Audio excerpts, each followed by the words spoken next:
Live in a minute, Blizzard King, this is Winter, Dennis Sperling Podcast. You are rocking with the realest black men representing. Ain't no lies cause we winning, catching flies, ain't no feelings. Uncle D, we the villain, baby. We just left the village, baby. Now we in them villas, baby. Dennis Sperling Podcast, tuning in, we get it, baby. You can hate the player, hate the game, we love all you haters. Hate watch, calling lovely ladies, hands on your knees. You can thank us later. We snatching the crowns off of queens, we obliterate them. Tell the truth, shame the devil, they trying to eliminate us. You begging the sipping haters, peeling layers off potatoes. Whoa, Southern Cadillac music like Outkast. Ain't jumping without bass. Dennis Sperling Podcast. Whoa, Southern Cadillac music like Outkast. Ain't jumping without bass. Dennis Sperling Podcast.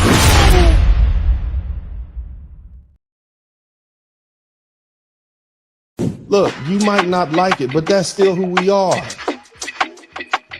That exuberance, that flamboyantness, that's the black man. And below I see athleticism, I see timing, I see soul. I promise you, if that was a white man out there dancing like that, moving and had that sort of timing, you all would be okay with it.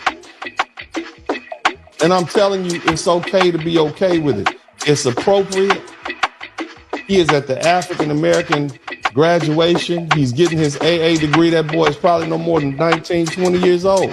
Coming from where he came from, the same place I came from, if I could dance like that, I might do it now. Puerto Rican man or Dominican man? Black. Puerto Rican man or Dominican man? Like black men. Like all the cultures. This is the happiest people I ever met. And the nice. If you tell the truth, you're going to rub the most beautiful If you tell the truth, you'll lose your job. If you tell the truth, people think you're a bad guy. We winning.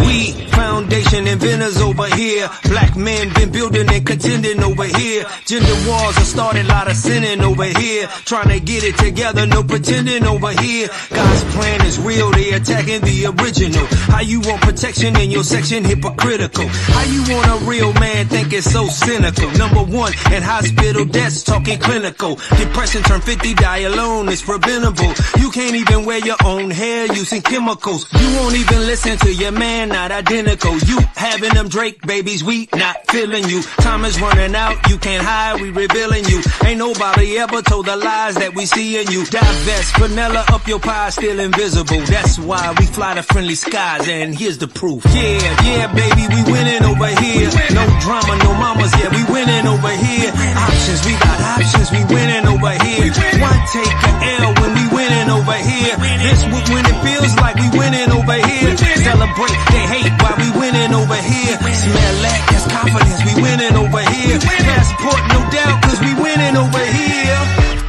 We winning over here. Man.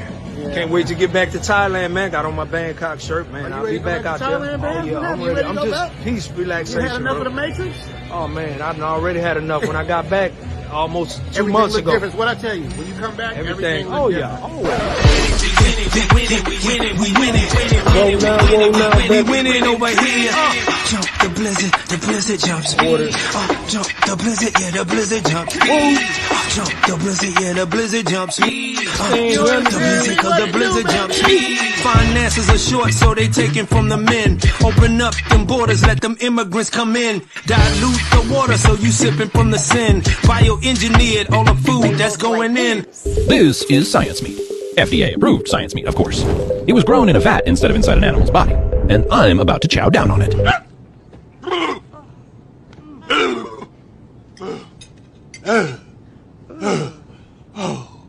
Poison the country, even music full of gin. Evil spirits and devils got us jumping out the spin. Can't trust the people, no community events. Diseases inside, destroy communities within.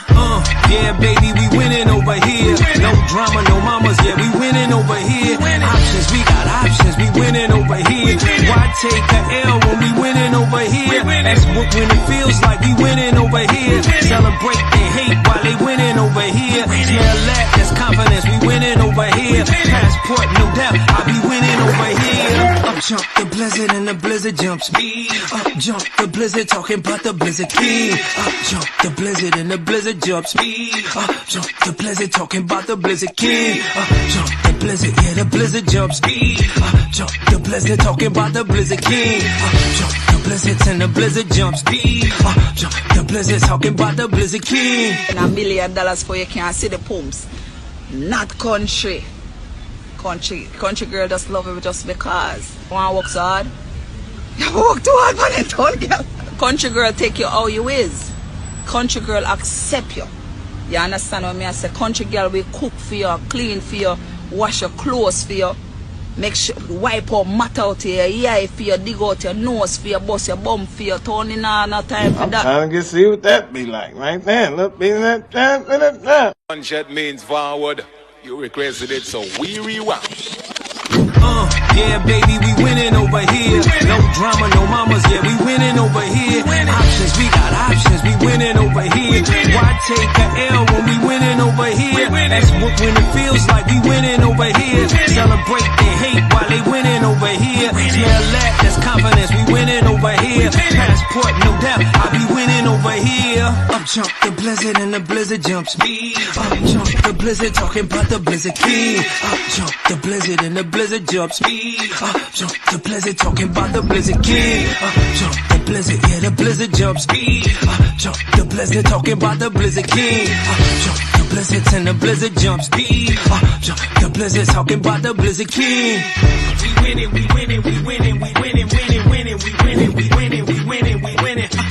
We winning, we winning, we winning, we winning, winning, winning, we winning, we winning, we winning, we winning. We winning, we winning, we winning, we winning, winning, winning, we winning, we winning, we winning, we winning. We winning, we winning, we winning, we winning, winning, winning, we winning, we winning, we winning, we winning, winning. And then you wonder why brothers want to get on the airplanes and go other places. Half the time we could deal with the women, it's you dudes. You self-hating, selfish, narcissistic black men that we don't want to be around. We can't enjoy anything. Because if we got 2 nickels more to rub together, then you want to come hit us upside the head and take it.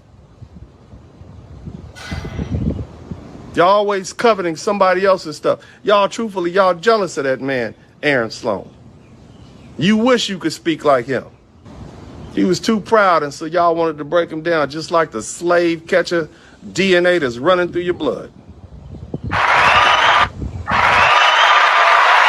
What's up? What's up? Welcome, everybody. Welcome. This is Dennis Sperling, live from the Dennis Sperling podcast, Hall of Fame attorney, business owner, and my best title, and the one I'm most proud of, father. Big shout out to everybody in the chat room. Shout out to Cody Marshall, TIQS, Pooh Man 313. That's a pretty dope name. Pooh Man. Pooh Man 313. Hootsie, Dr. Steele, shout out to you. Big shout out to everybody, man. Make sure you check in. All my folks is checking in from overseas, man. Check in.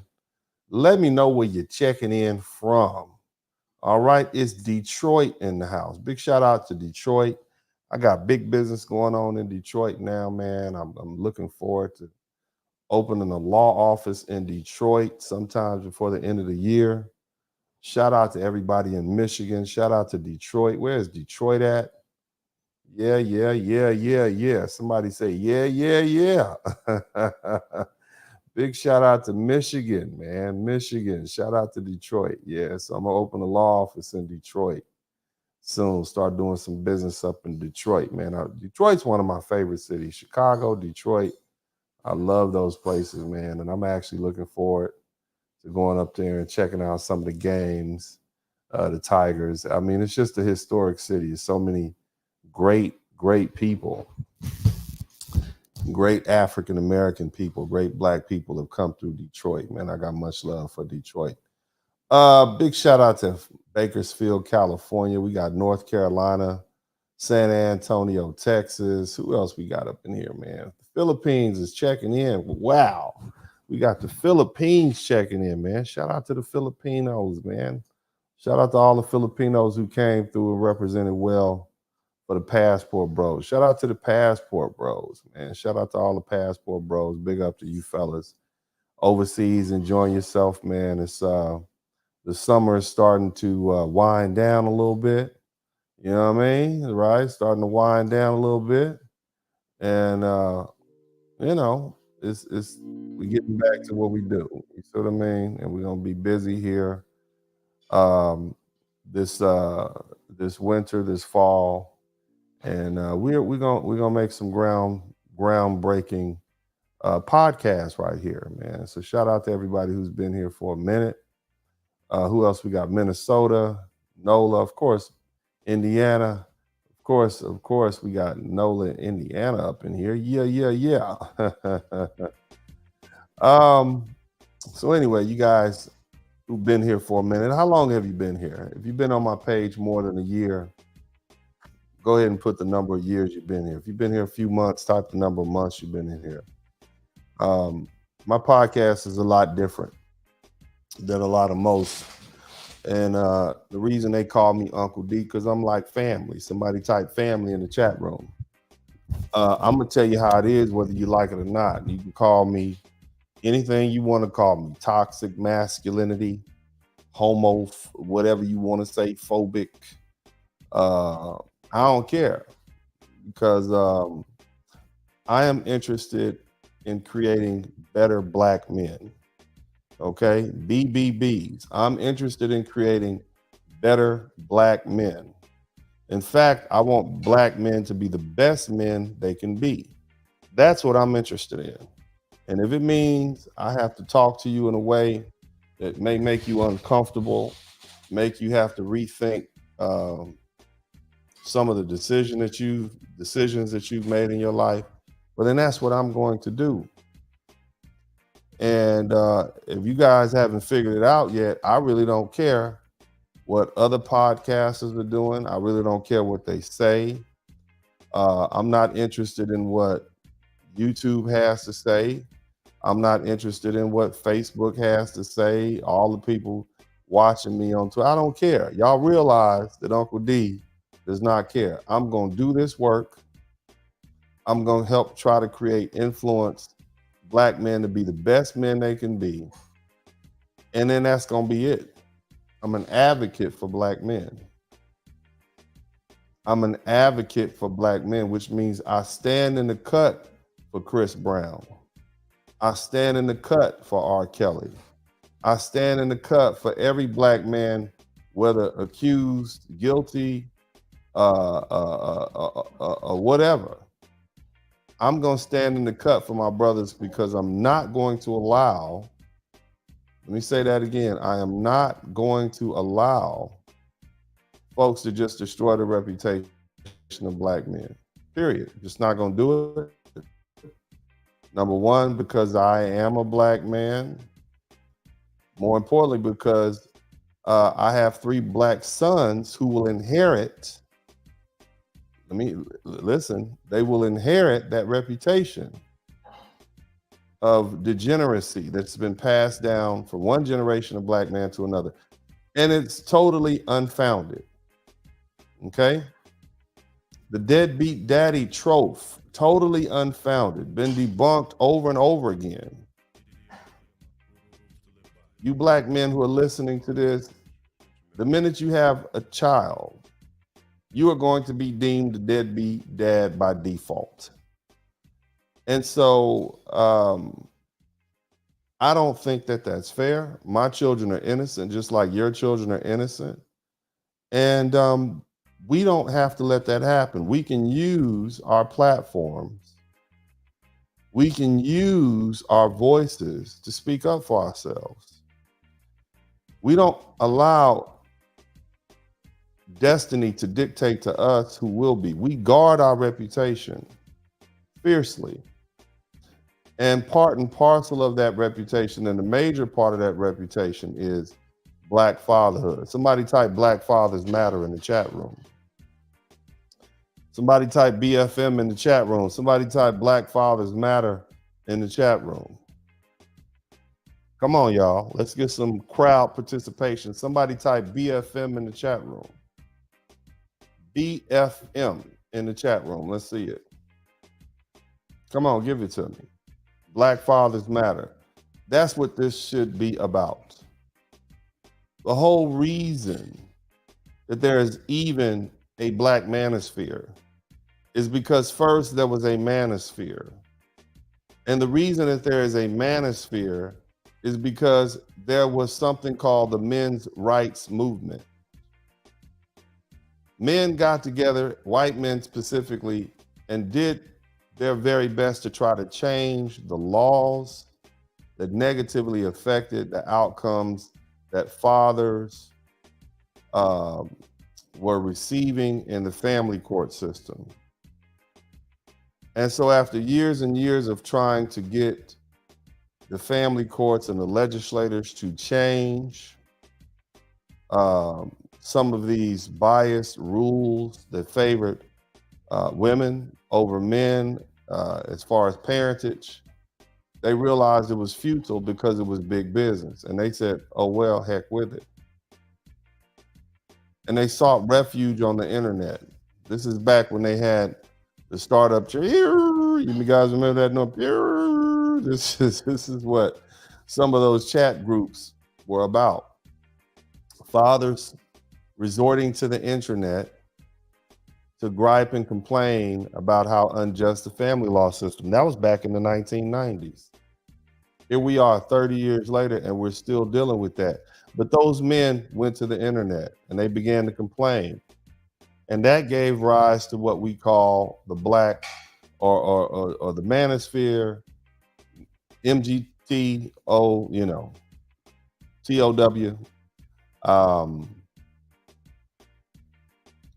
all these other movements, the red pill movement, understanding female nature. And here we are, and that evolved to what we have now, which is the black manosphere, a black male-oriented media, which seems to be not only driving relationships, but also driving politics. That's how powerful our voice has become. So when we get back to our roots, this male-oriented media, specifically this black male-oriented media, the whole source of it was that we wanted to be better fathers. And so being a father matters. Being a black father really matters. Now, I am not one of these people who is going to try to undermine the great success that black fathers have had. There was a 2015 article that came out, published by the CDC, that said black fathers are the most involved fathers, okay?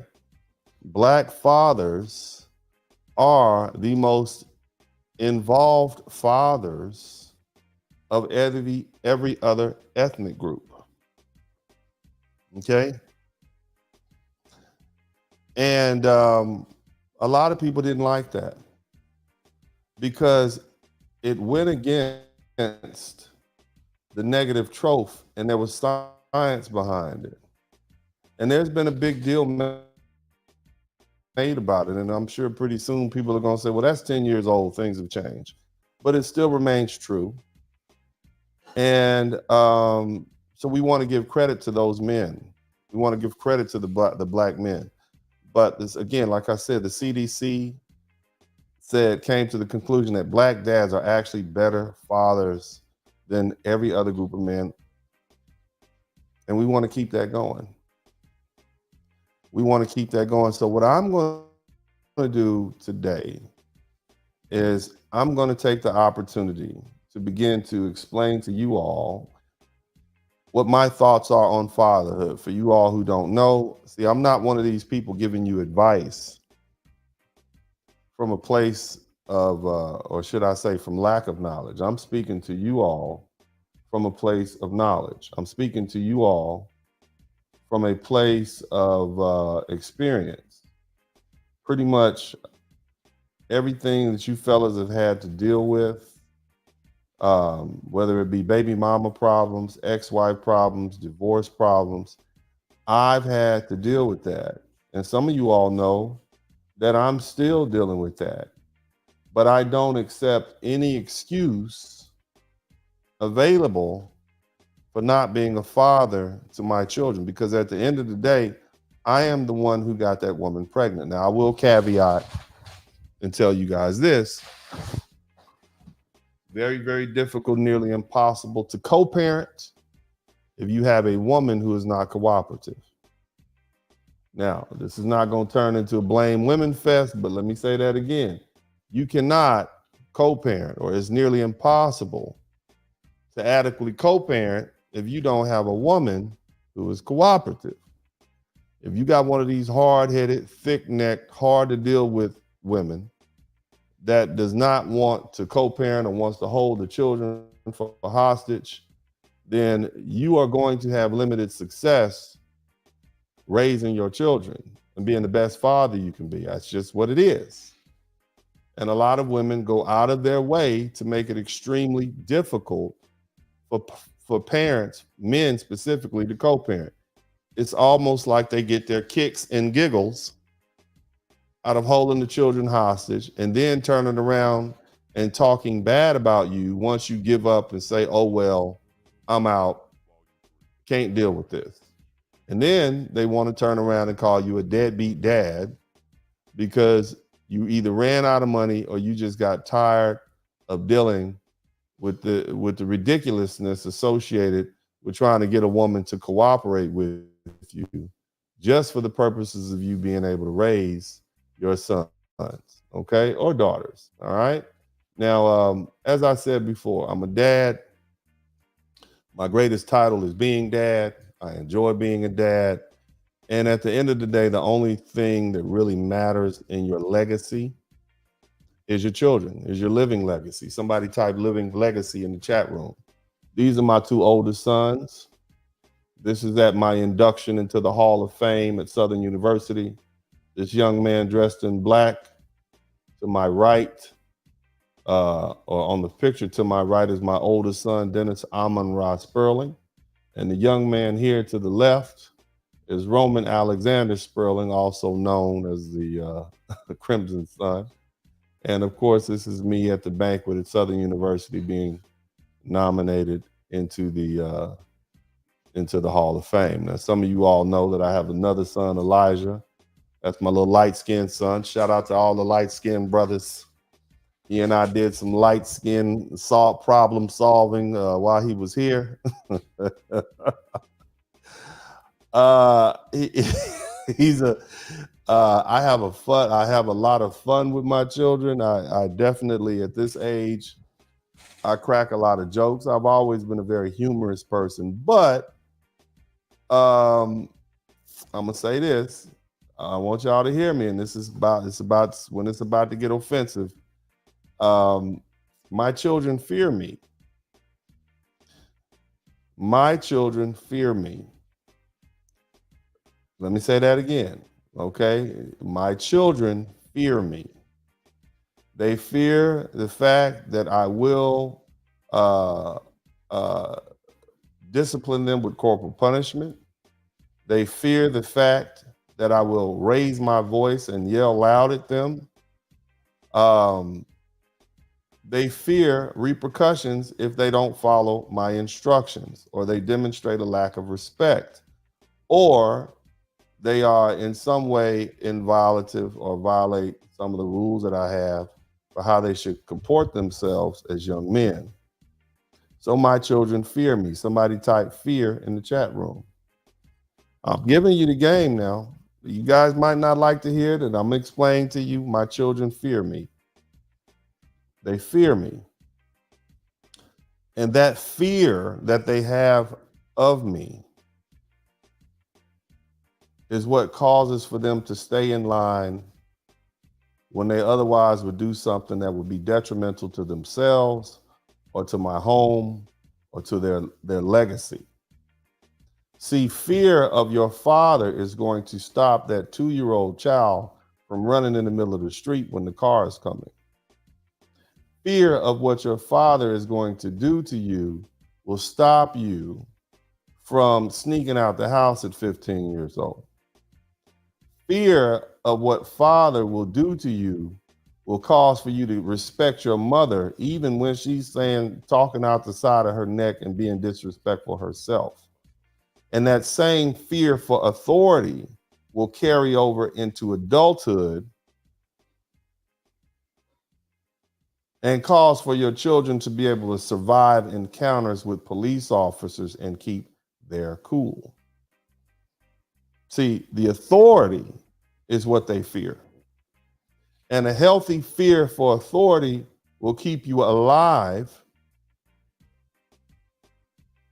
in a society that is dominated by rules and governed by authority, whether you like it or not.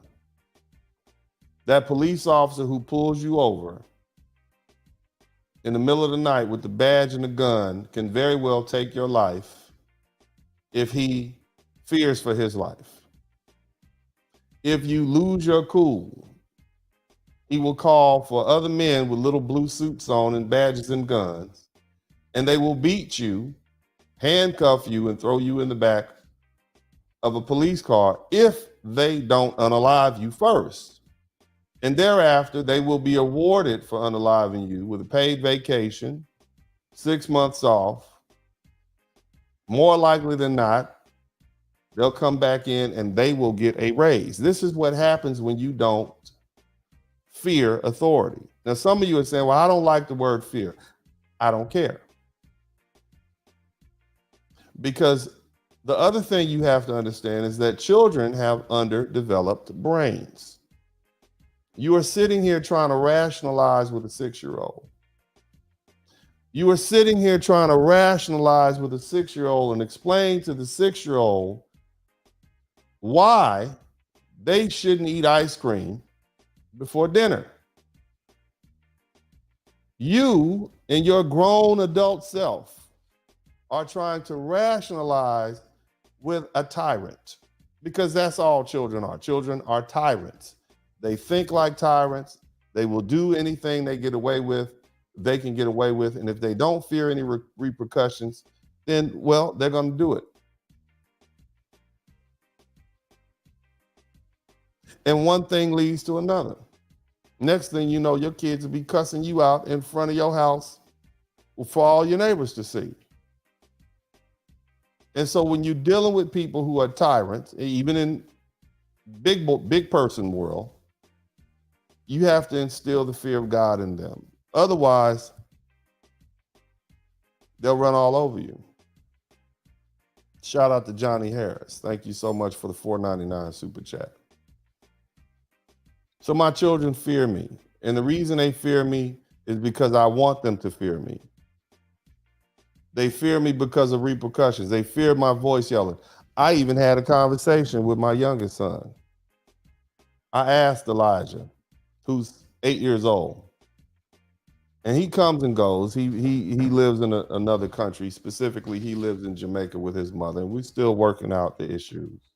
He was born out of wedlock, so because of that, I did not have the rights that a father who has his children with a woman he's married to. I literally had to fight to prove paternity, fight for custody, and that takes some time. 6 months, 2 years, 3 years. That's nothing to a courtroom. But I had to do that. And that is the mistake of having children outside of wedlock.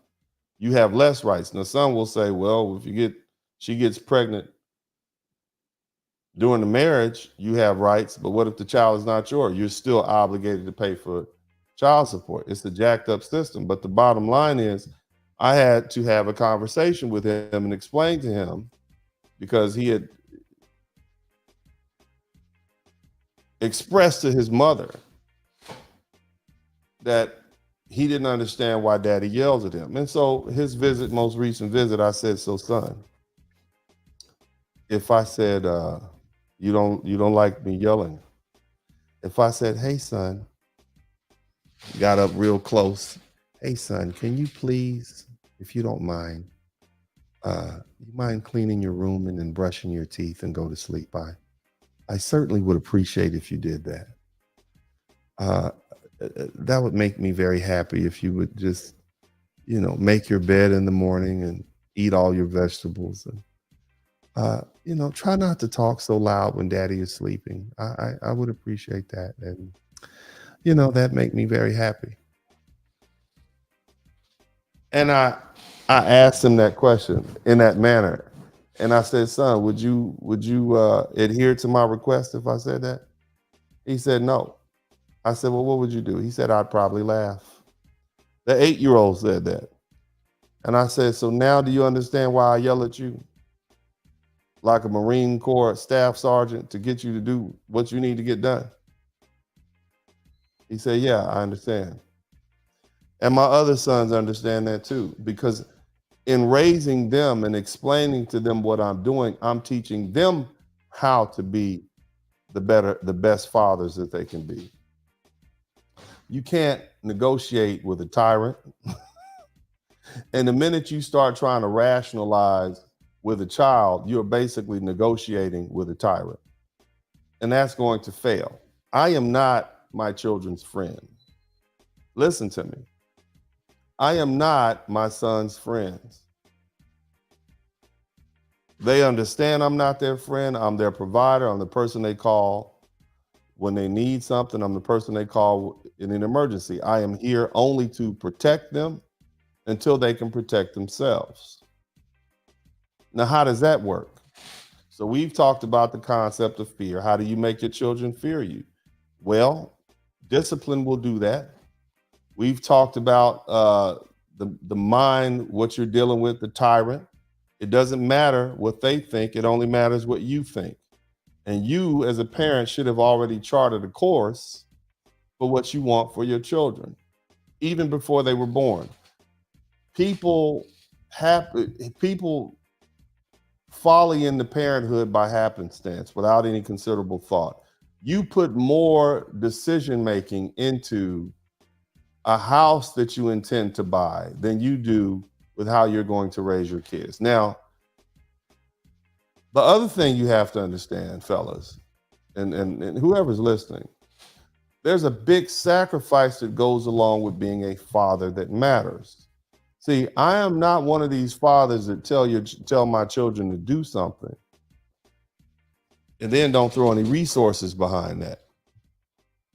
If I, for instance, and I'm referring to my oldest son, if I tell my oldest son, I need you to get higher score on the SAT, then I am going to sacrifice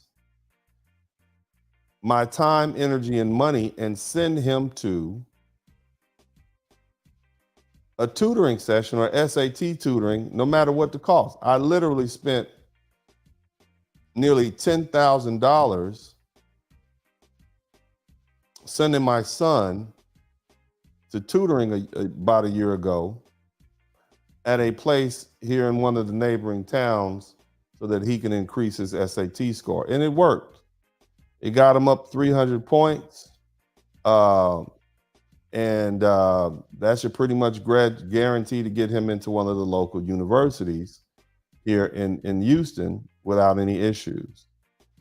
And so not only am I willing to give you instructions and tell you what to do, but I'm also willing to make that sacrifice. See, that's the thing. You can't be one of these fathers that puts rules and regulations down on your children and say, do it because I say so, and then think there's going to be a great relationship towards the end if you're not willing to sacrifice. So you basically just putting all that pressure on these kids with no resources behind them. That's like asking somebody to run you down to the gas station, or run you down to help you run your errands, and they're not giving you any gas. These are all my children right here, all my sons. My oldest is 17, youngest is 8, middle son is 14 to be 15. Handsome boys, very different personalities. You see us dressed in our jiu-jitsu regalia. My oldest son is actually higher ranked than me. My youngest son, they've both been rolling longer than I have. And my youngest son, my middle son, I should say, and my oldest son have been rolling. And my youngest son is just starting off. He just got his second stripe. So, in different situations, two different moms. But the main thing is, fam, you got to put forth the resource. You can't just be talking about it. You got to be about it. And that's why I tell you fellas to wait until you get older to have children so you can have the time and resources to raise these children. Somebody type is greater later in the chat room. And look, let me tell y'all something, man. See, I could be on here talking about Kamala Harris. I could be on here, talking about these lovely ladies. And this place would be 900 deep. You understand? Here I am teaching you brothers how to be better fathers. I don't see any comments popping. I definitely don't see any super chats, no cash apps, nothing like that. This is actually helping you become a better man. This is something that you will remember and use for the rest of your life. Treat me like you treat some of these other folk who come in here talking about this sensational stuff. You see, don't take me for granted. And I'm just keeping it 100 with y'all. Don't take me for granted. Subscribe to my channel. Every night, every day, I come in and out and give you all information that you may not have ever been exposed to, because the truth is, many of y'all didn't grow up with dads. Many of y'all didn't even have the caliber of father that you needed to have so that you could replicate yourself. Some of you all don't even know your fathers. But when I look at my subscriber count, it's like I got 30% of the people who don't even subscribe. You just eavesdropping. I'm not going to call you hate watchers, but you don't want to commit. And yeah, some people will say those are just vanity numbers. But at the end of the day, show me the respect that I show you by coming here every night, even if it's from my backyard, giving you all the benefit of my wisdom and my time. Now, I ain't even talking about the super chats at this point. I'm talking about the participation. I want to see, but that's what I'm talking about too. Actually, matter of fact, pay me. As a matter of fact, as Kevin Samuels used to say, quality is something you should pay for. And you're not going to get this level of quality anywhere. There's a lot of people on the internet, but nobody is specifically targeting black men and uplifting black men. They uplift black people. They uplift this, that, and the other. We know the lovely ladies always have their advocates, but nobody else is doing what I'm doing. And it's unfortunate that, it's unfortunate, I'm going to say it, that a lot of times we get a lot of Black American women who have come in and invaded this space, and they have more subscribers, more viewership, they have more cash apps coming in, they have more. And so on the outside looking in, you would say, okay, well, this is just this is moderate sized channel. It's not a huge channel. And I'm the one giving you the substance. If you listen to what these ladies are saying, oftentimes they will take information from the Black manosphere and they will recycle that information, and then they'll say the same thing we've been saying for years, and you all will give them the credit. You like that, because at the end of the day, brothers, and I talked to my my lady about this, at the end of the day, your queen mother goddess simp chip is still activated.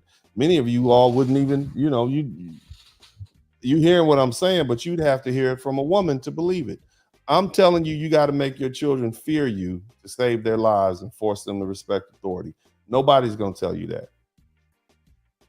I'm telling you, if you want your children, and I hadn't got to this yet, but if you want your children not to join the Rainbow Coalition, then you got to instill masculinity in them from the beginning. It has to be a way of life.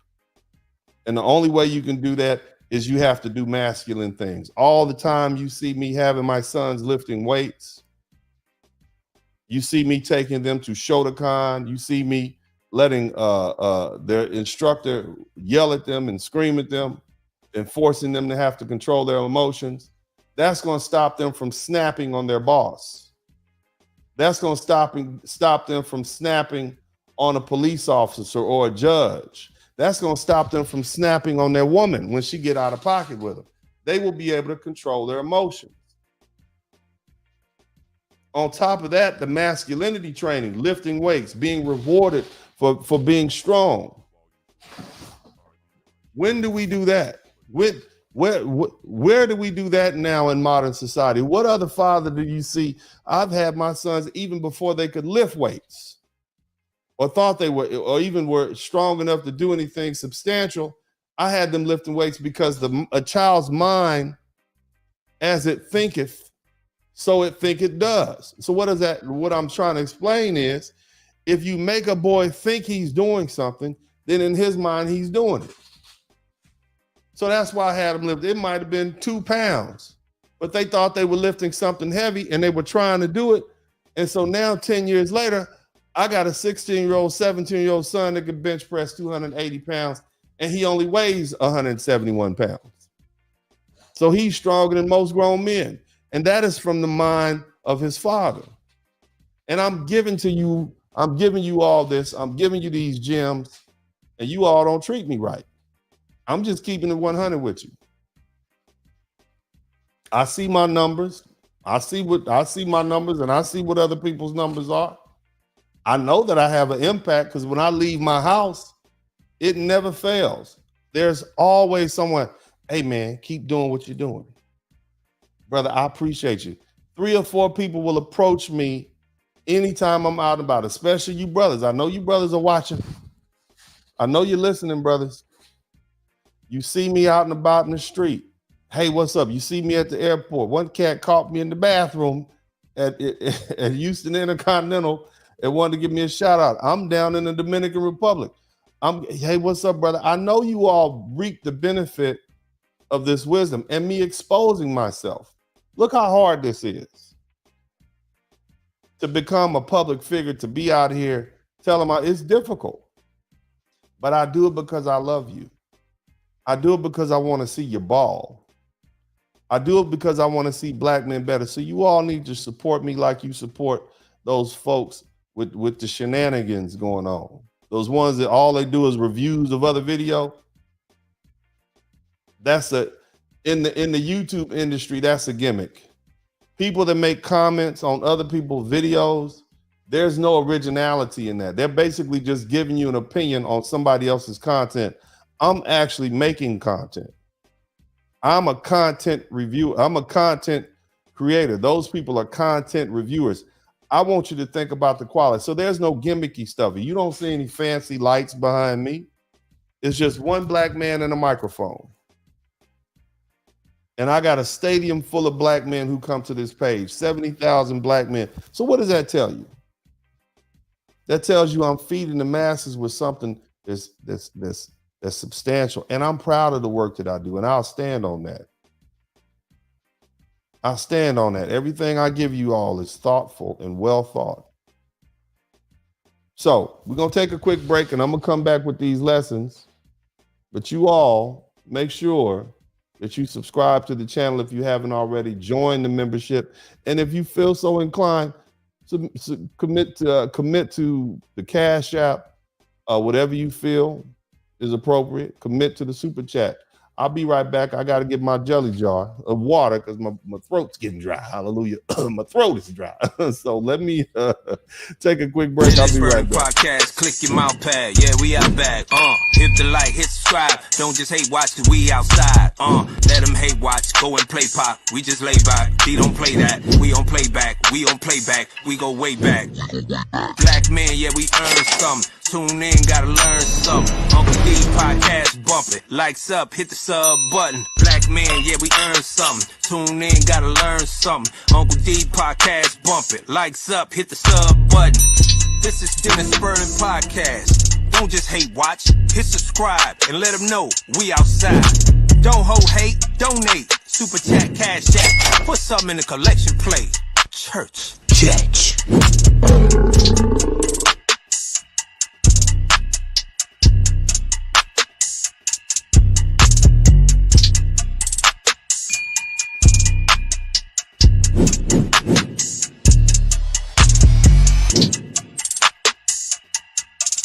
I want y'all to make sure y'all hit the number 1 button. And we're going to kind of get back to what we like to do over here, man. I need y'all to check in at a certain point when it's time to check in. I need to checking in to start happening again. We got to go ahead and get this algorithm pumping. Big shout out to everybody who contributed to the Super Chat, the Cash App. Big shout out to TIQS who just gifted 5 Dennis Spurling podcast memberships. Shout out to you, bro. I appreciate that. Just for my sense, thank you for the $10 super sticker, bro. I appreciate you. And then also Deep state fear of God, and daddy is beginning of common sense and wisdom. I agree with that. Joe Hen 49 said you drop gems. Jade Lay said good to meet today at the bank. Hey, what's up, bro? Yeah, man, good to meet you too, man. That's what I'm talking about, bro. I met this brother at the bank today, man. Like I say, bro, all praises to the Most High, because that's where all wisdom comes from, man. Thank you so much, man. It's good seeing you, man. And I always have great interactions when I'm out in public because I'm respectful, and people respect me because I do respectable stuff. But here's the thing, fam. I want to continue forward with the podcast. And again, if at some point you feel as though you heard something that you need to hear that touched you, then you should contribute to the super chat. And you should also subscribe to the channel. There's no reason I shouldn't have 150,000 subscribers with all these yahoos and crazy people. Y'all out here listening to people with criminal records. You see what I mean? Who are giving you all sorts of bad advice. They don't have kids. They got, and if you guys, some of these people that y'all love so much, I've pulled their records. I have a whole troll file. Okay, an electronic file with all their criminal records and their prison records. And these people that you all look up to, that you revere, if you knew the dirt that they had on them, you would be disgusted by them. Some of them you would never be able to listen to them again. None of my business. I believe in giving folks second chances. That's why I don't put their business out in the street. But they should be wary, leave me alone, because I already know about them. Nevertheless, that's my warning. So you better keep my name out your mouth. Uncle D is not playing. I don't play right. Okay.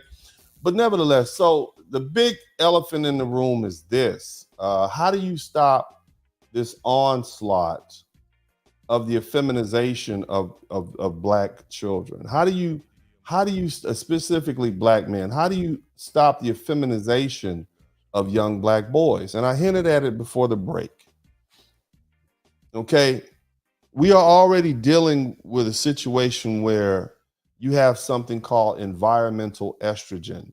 Somebody type environmental estrogen in the chat room.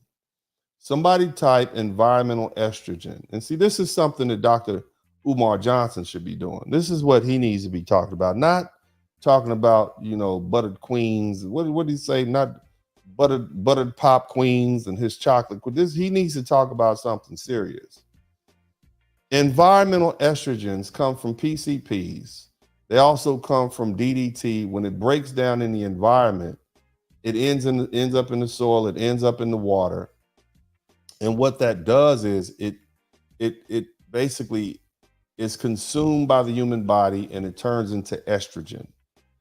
Okay, and so when you expose the hormone estrogen, and many of you who taken basic biology and anatomy, you understand that the body has different hormonal responses. Tissue has different responses to the chemicals that are introduced into the body. At a certain stage of a young man's life, you have your secondary male characteristics, okay? And those come about because your testes begin to produce testosterone, and other organisms in your body organs begin to produce testosterone. And so you get hair under your arms, you get mustaches, you get your body begins to change. So what happens when you have environmental estrogen in the system, and it begins to infiltrate human bodies? Well, as far as men are concerned, it makes you more female-like.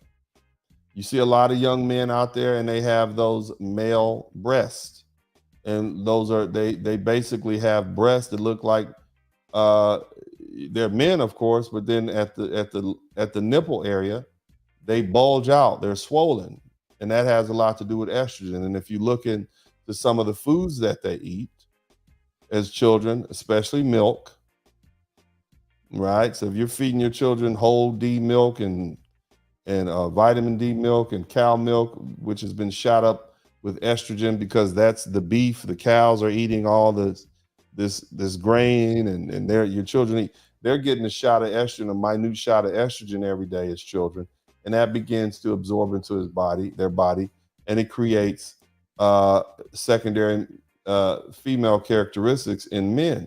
That's why you have a lot of men who are overweight. They have a lot of men. And I'm not talking about overweight like Uncle D, where you actually strong.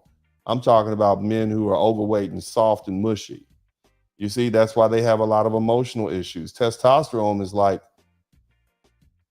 it's the food of the gods. It does so many great things for the body. And so when there's a man who has a deficit of it, then he's going to act more irrational. He's going to be more emotional. He's going to have a softer body.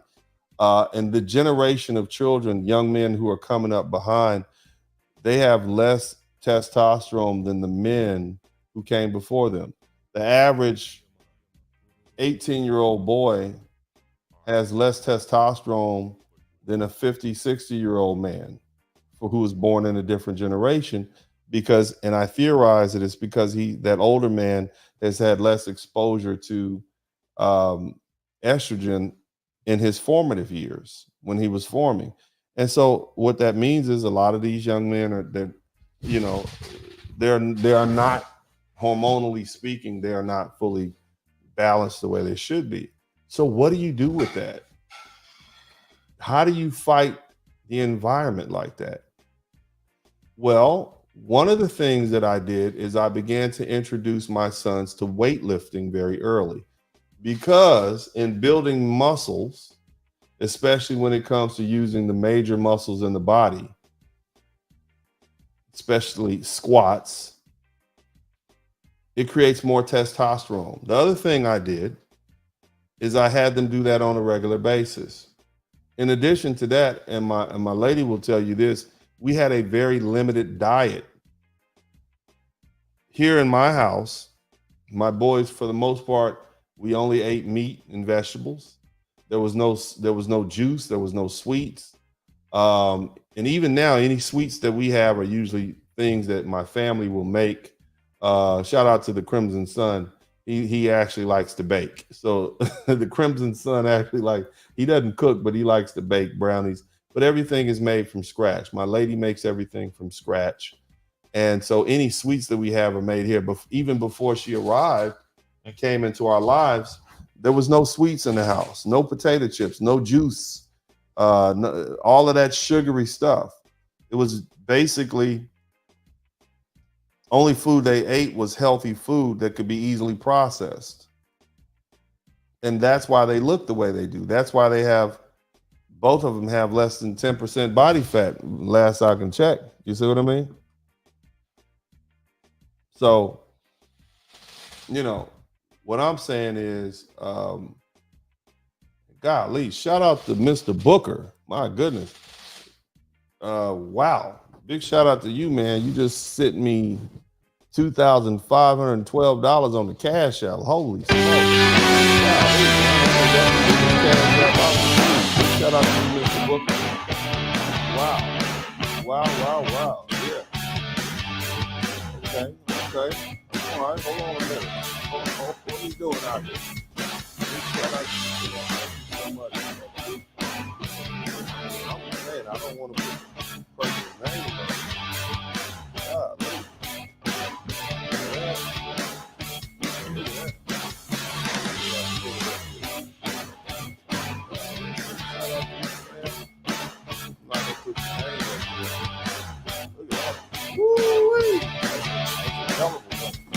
Yeah, I appreciate you.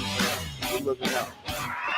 Thank you so much, man. Big shout out to you. We're gonna dedicate a whole video to that, man. But anyway, back to the conversation. So, understanding what the environment is and what we're dealing with, you have to take steps to adapt. We have young boys who are growing up, who are drinking milk, who are not lifting weights, and you see them. I see these young kids, and you can't just allow chance to happen. You've actually got to dedicate your time to raising your children. You got to put effort in it if you want to see results. So another concept let me finish up on the testosterone. So we eat right. We don't eat everything. There's no ice cream in the house. Very rarely do we have any sweets in the house. There's meat, there's vegetables, there's very simple food. And we lived like that for 10 years before my lovely wife showed up and start cooking all this good cooking that you guys see me. We pretty much ate the same thing every day.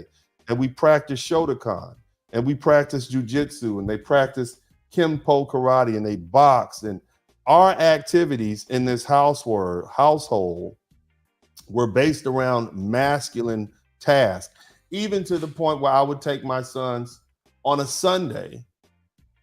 I would take them out to the park and we would shoot a bow and arrow.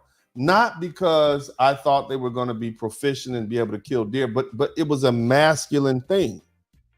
You see, as 4, 5, 6, 7-year-old children having been disciplined through martial arts, I could trust the fact that, hey, I could give this 7-year-old child a bow and arrow and give him instructions because he's been listening to instructions from these different teachers and authoritative figures, and he'll follow instructions.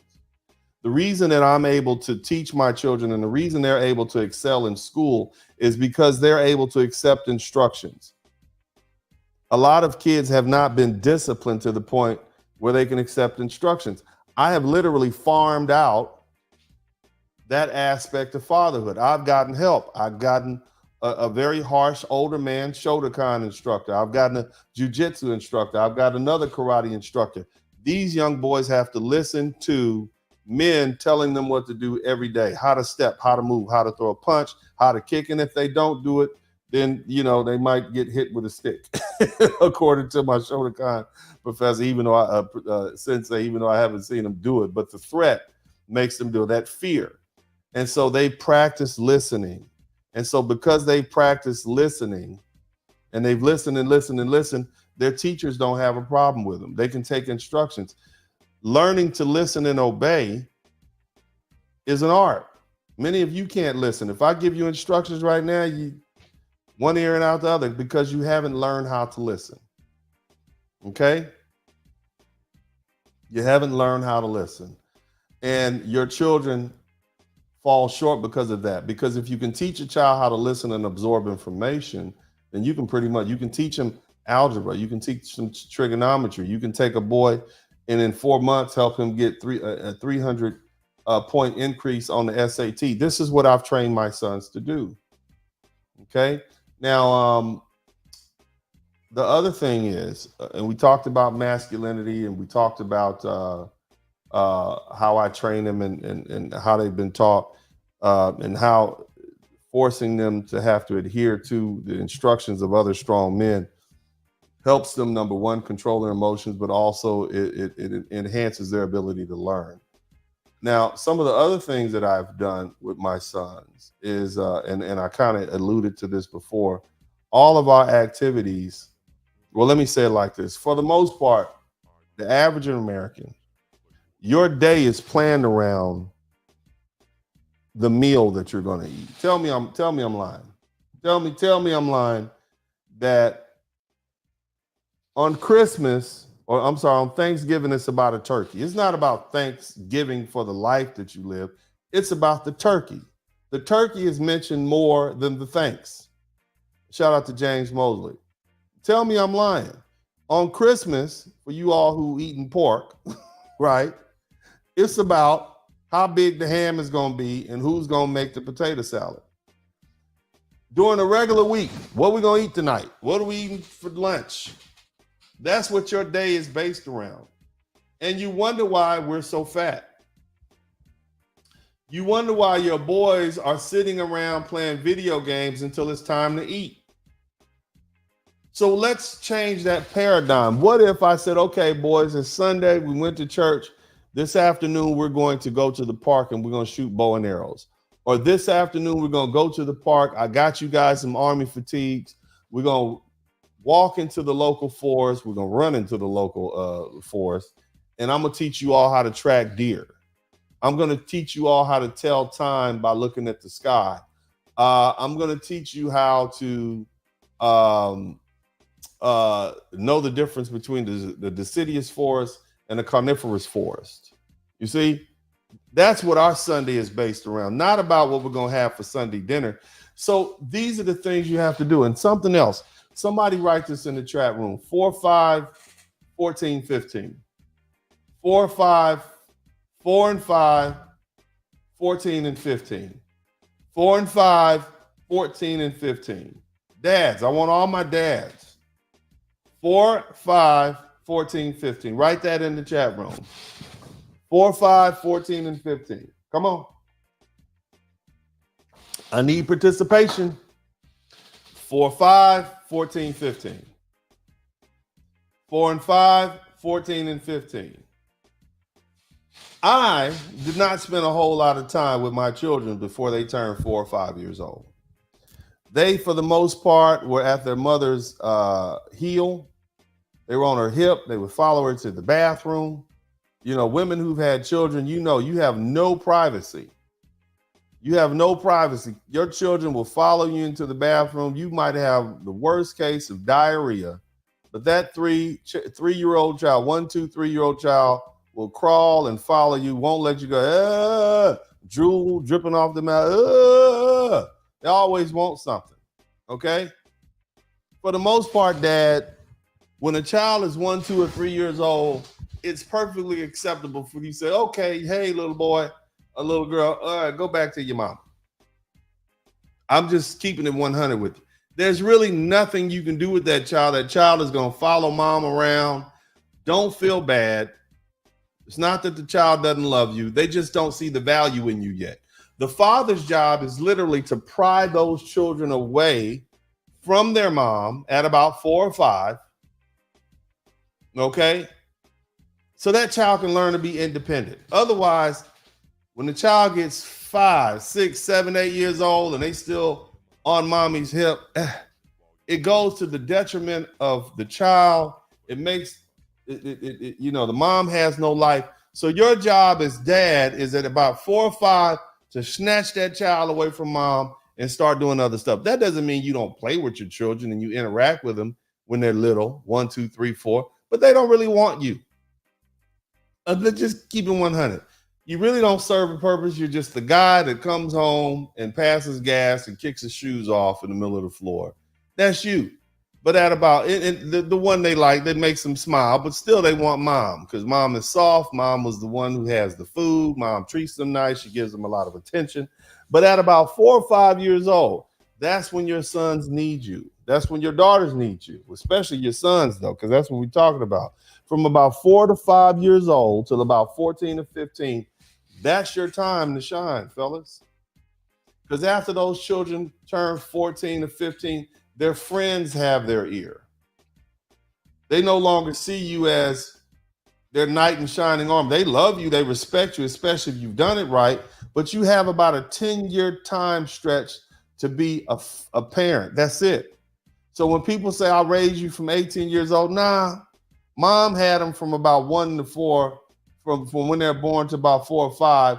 Dad's time is from about 4 or 5 years old to 14 to 15. And after that, they belong to their friends. So you want to run that marathon / sprint as hard and fast as you can and do everything you can. That's when you teach them how to ride a bike. That's when you teach them how to throw a ball. That's when you teach them how to be disciplined. That's when you involve them in all these extracurricular activities. That's when you teach them how to listen. Those years are the most important years because after that, they're for the most part grown. They're done with you. They'll come back to you when they get a little older, right? If you're a good father.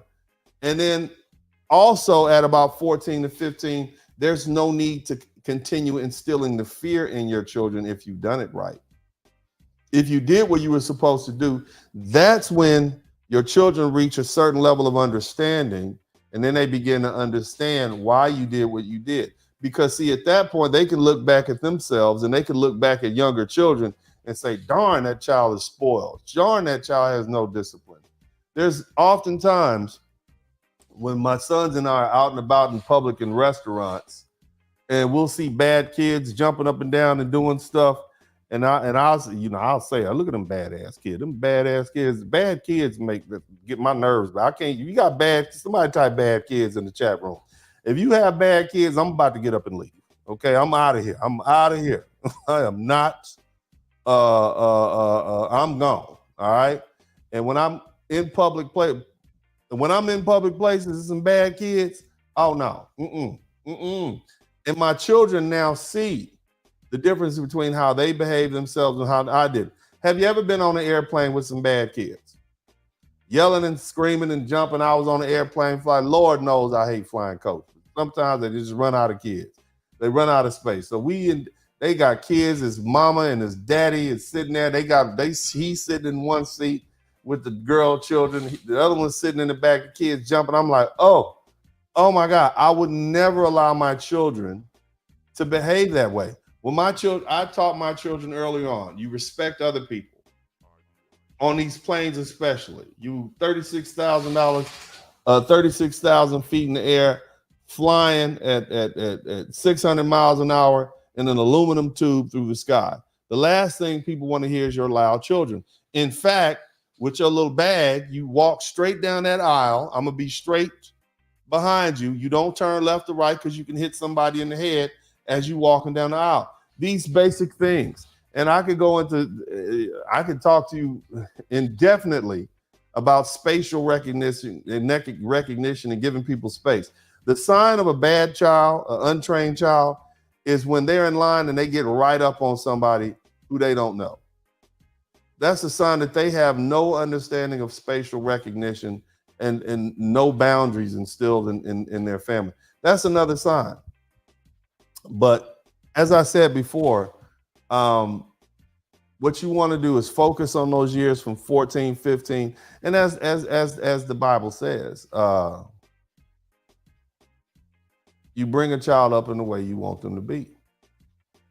I give people an example of these two trees I have in my front yard.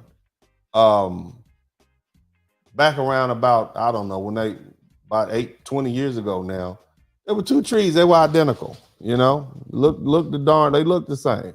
Okay. The trees looked the same. They were identical. And golly, one went to the left, the other one went to the right. What happened? Well, the metal pole on the tree fell off, and I didn't focus on it or anything like that. You see, I didn't focus on that tree. My man Donnell said that money was, but give me that money back. My man, that was a mistake. You was only trying to give me $5. Okay, brother, hold on a minute, baby. I don't want you to. I was thrilled that you was gonna give it to me, but I'm gonna go ahead and give it back to you. Let me see how I can refund this to you. Okay, refund request. I'm sending it back to you. Okay, brother Booker, I'm sending it back to you right now, baby. I want you to be able to pay that rent in that house note, okay? Okay, so I'm gonna put you, look, see, you sent, look at that. All right, you got your money back, okay, baby? I sent it back to you, okay? So yeah, give me my $5 though. I want my $5. I sent your money back to you. I think it should have went back. Review refund request. I sent it back. Okay, you should get your $2,000. I thought you had sent me $2,512. I'm like, Lord Jesus, am I that excited? But anyway, yeah, man, yeah. There you go. You should get it. Yeah, I know. I just sent it back to you, baby. Let me see. Refunded. It says refunded. Look here. Look at that. Refunded. Okay? I sent it back to you. You should be able to see that. Okay? Yeah, I appreciate that. That was a good thrill. I'm going to take my rock and roll back. Please hit me up. I can't afford that. Yeah, I just sent it back to you, Donnell. You just got it back. It's been refunded. So, yeah, look, see that? Look at that. It's been refunded. Okay, but let's get back to the broadcast. So I appreciate. I figured that was a mistake, but I'm glad you asked for it. I should have. You know what I should have did? I just should have got rid of, just went off the show real quick, and I'd have went and got me another pair of alligators. Just kidding, baby. No, it's all good. But back to what I was saying. So, 4, 5 years old, 14 to 15, those are the time periods you need to focus on your children. All right, and you need to instill in them everything you did. If you don't straighten out what goes on, just like this tree in my front yard is gonna go crooked, and you're gonna have one straight and one crooked. You got to focus on them. You got to spend that time, that energy, that money on raising those kids was important. And we're going to take another quick break. We'll be right back. Y'all hit the #1 button. Uncle D will be right back. Yeah, matter of fact, I got something for y'all, baby. I got a little video for you, man. We'll be right back. There you go.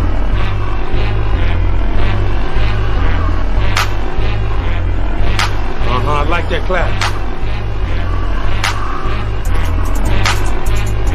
Woo!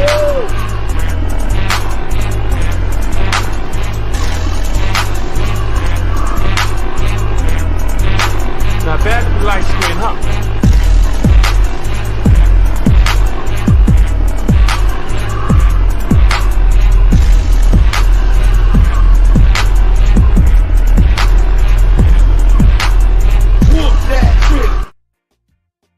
Whoop, yeah. Welcome back. So what we're talking about today is being a black father and the whole notion that black fathers matter. Now, again, earlier I alluded to the fact that, hold on, look what I got. See, this is what I'm talking about.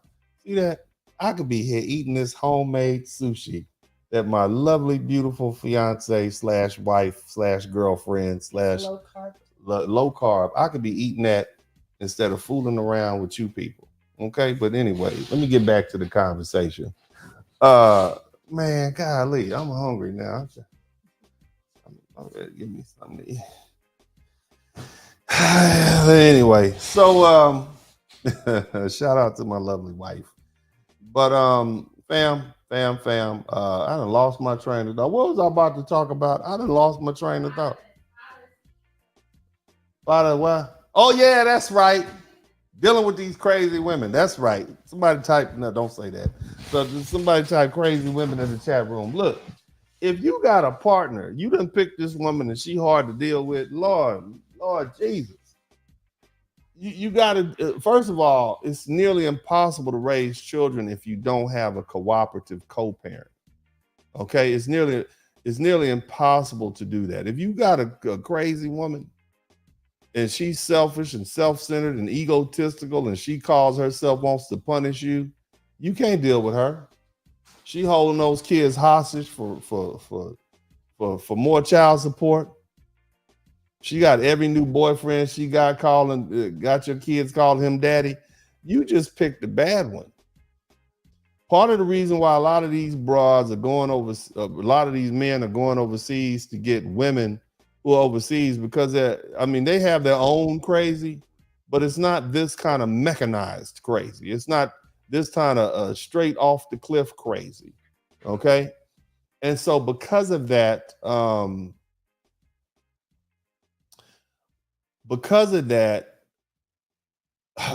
going to hit a bump in the road. Now, because I've had to deal with crazy, somebody type Uncle D has looked crazy in the eye. I've looked crazy in the eye and I said, yeah, you crazy. And I've dealt with it. One of the things I did, praise God, with my lovely lady of an ex-wife, nothing bad to say about her at all, ever, okay, is that I use trinkets and whatnot to keep her happy so I could spend more time with my children. You guys might be saying, well, how did you do that? Well, it was a conflict, and I talk about this in my books, and you guys need to buy my books. I will be at the, what is it called? The Black Manosphere Conclave 4.0, and I'll be selling books. But one of the things I did in order to allow me to spend more time with my children is I tamed that shrew. Okay, you guys ever heard taming of the shrew? And I'm like, hey boys, why don't you buy your mother a little gift or something like that and take it to her? Never was directly from me. Okay, but always I would use my sons, take her some flowers for her birthday, take her some flowers for Valentine's Day, buy her a card, buy her a little dress, buy her some jewelry. I remember one time I was in the Galleria buying this gal $1,000 pair of shoes. But what was the point of doing that? Why did I do that? Not because I liked my ex-wife by any means, praise God. Even though she's a wonderful human being, praise God. Shout out to co-parenting with the Sperlings. Y'all should check the show out. But I did that to pacify her. So when I say, hey, can I pick the kids up from school? I know it's your time to have custody, but I only get them 3 weekends out the month, but let me pick the boys up from school and I'll take them to jujitsu, or I'll pick them up. So now, even though she has possession from Sunday at 6 p.m. to Friday at 6 p.m., and I'm not even supposed to see them, but because I'm buying her little gifts, because I'm buying her little things and I'm giving it to them to give to her, she's getting what she wants. So it was a roundabout way of saying, hey, look, I'm scratching your back. You let me spend time with my children. At the end of the day, we know these lovely ladies are holding these kids for ransom, don't we? We know they want money, right? You got to give them gifts. You shouldn't have. You ran up in there, you're going to be paying for that for the rest of your life. So that's what I did. Unfortunately, I got tired of it. Somebody said bribery. Yeah, well, that's how you deal with people. You got to bribe them sometimes. If you fear don't work, when you're dealing with a tyrant, you got to buy them. You got to pay off the locals. Shout out to all the military veterans who did time in Afghanistan. You got to pay the local war chiefs off, right? That's what I was doing. Give her a list, give her a little of that, buy a little gift. I think I bought her some red bottoms once just to keep her happy. Because as long as I was allowed to pick up remember, you got 10 years from about 4 to 5, 14 to 15. The kids don't care that the judge said she had possession. All they know is you weren't there. So I had to pay.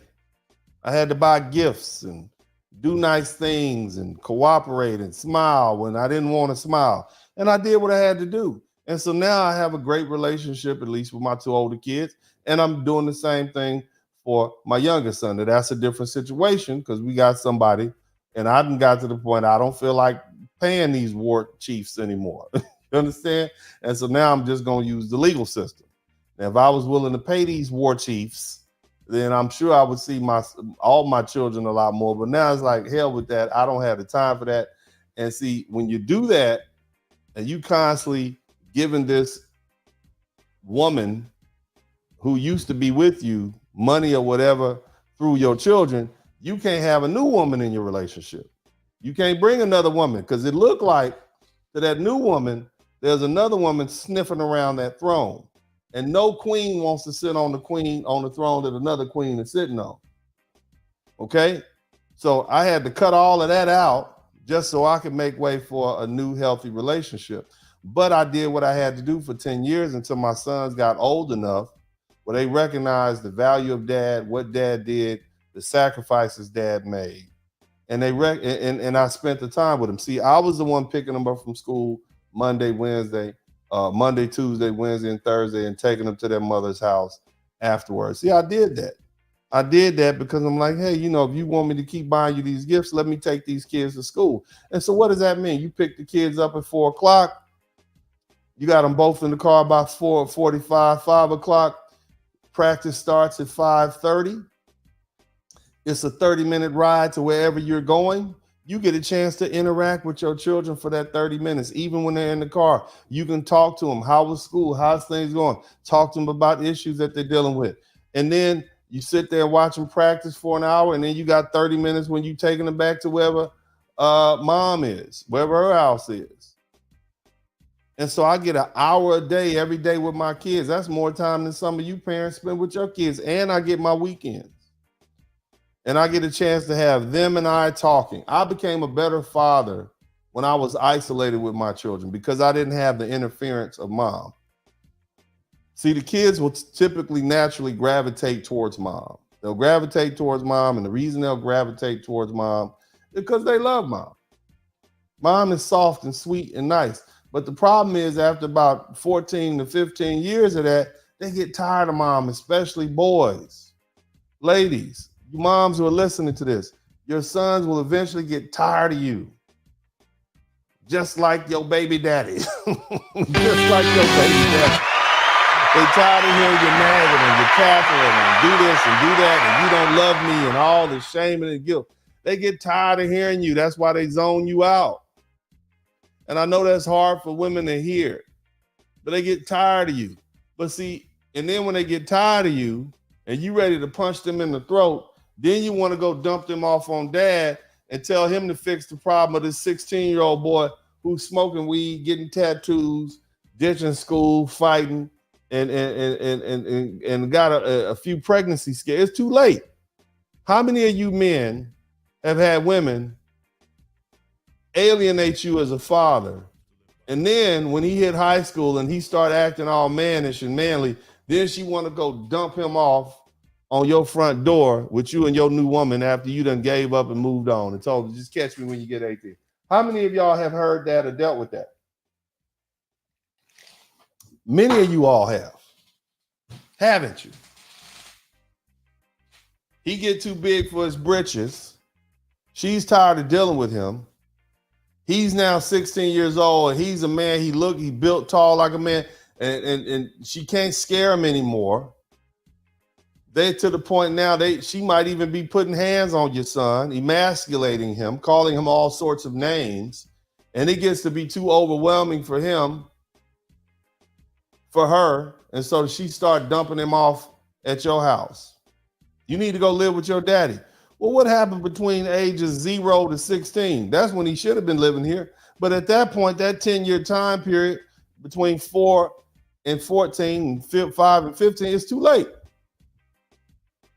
And that's why we have a whole generation of young men that feel unloved and unfathered, and a whole bunch of black women, especially, who fail their sons. Selfishness.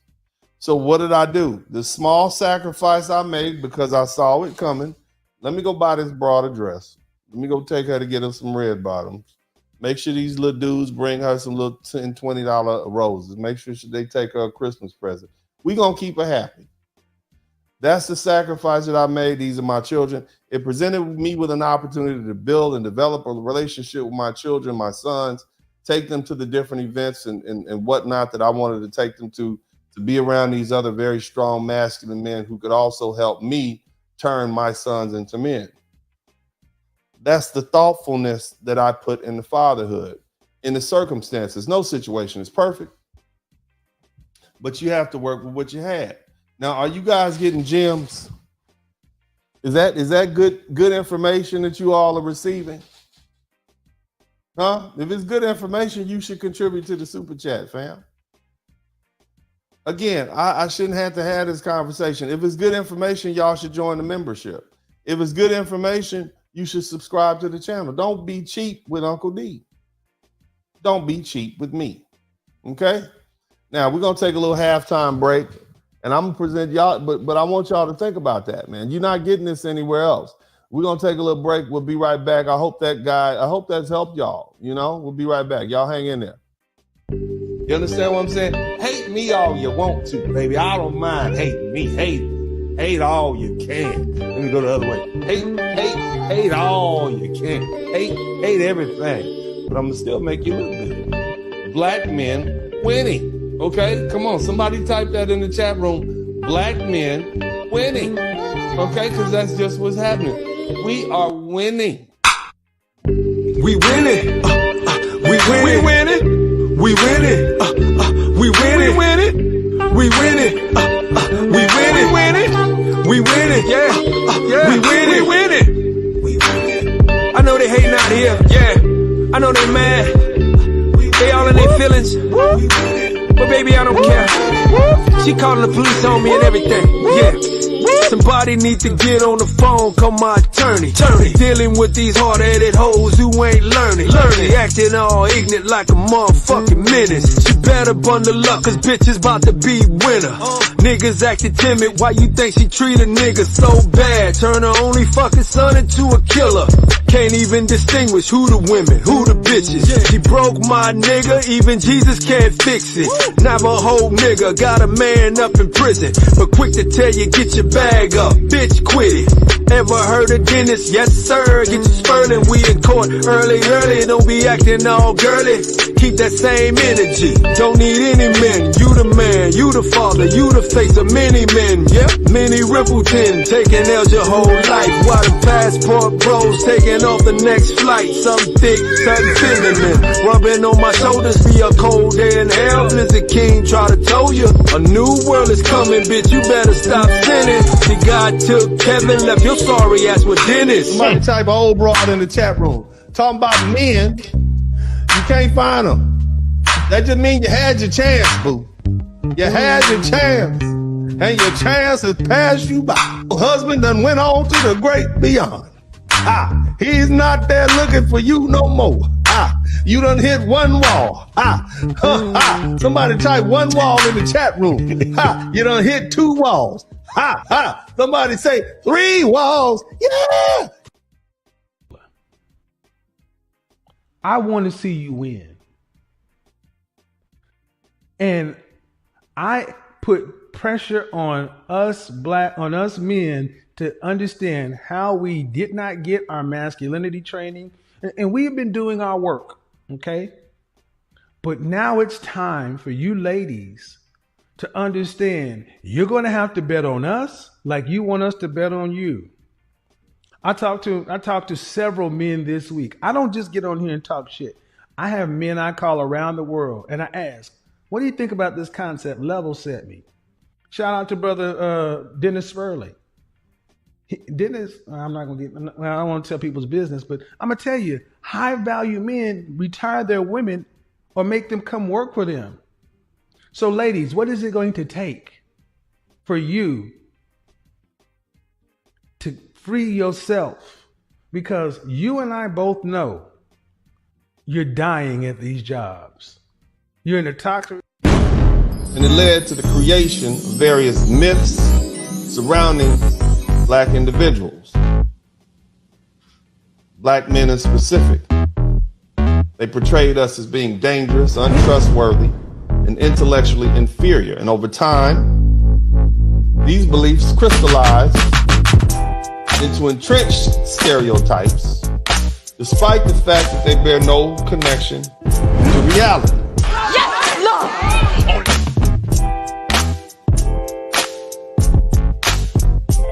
They knew who we were when they brought us over here. They knew about the societies that we created. Hell, some of the chiefs and kings they negotiated with were more intelligent than the slave catchers, had been educated in the universities in Portugal and Spain. Your cop has seen nothing but you being portrayed as thugs and gangsters and killers and deadbeat daddies. He's not gonna think much of you. If those stereotypes are reinforced by the women in your community, he's gonna feel justified in what he does to you. His own women don't like him. That's unheard of. So what do you get? What are the implications of these stereotypes in policing? Proactive stops, which is why Black men are more likely to be stopped without clear justification. It doesn't matter if you got a suit on or if your pants are sagging, whether you got a baseball cap or a cowboy hat. In New York, they used to call it stop and frisk. Oftentimes, they're just baseless suspicion. The mere fact that you're a Black man means you're more likely to be involved in criminal activity. That's in their mind. What's another one? Use of force. They had numerous studies that have shown that police are more likely to use force against Black men compared to men of other races.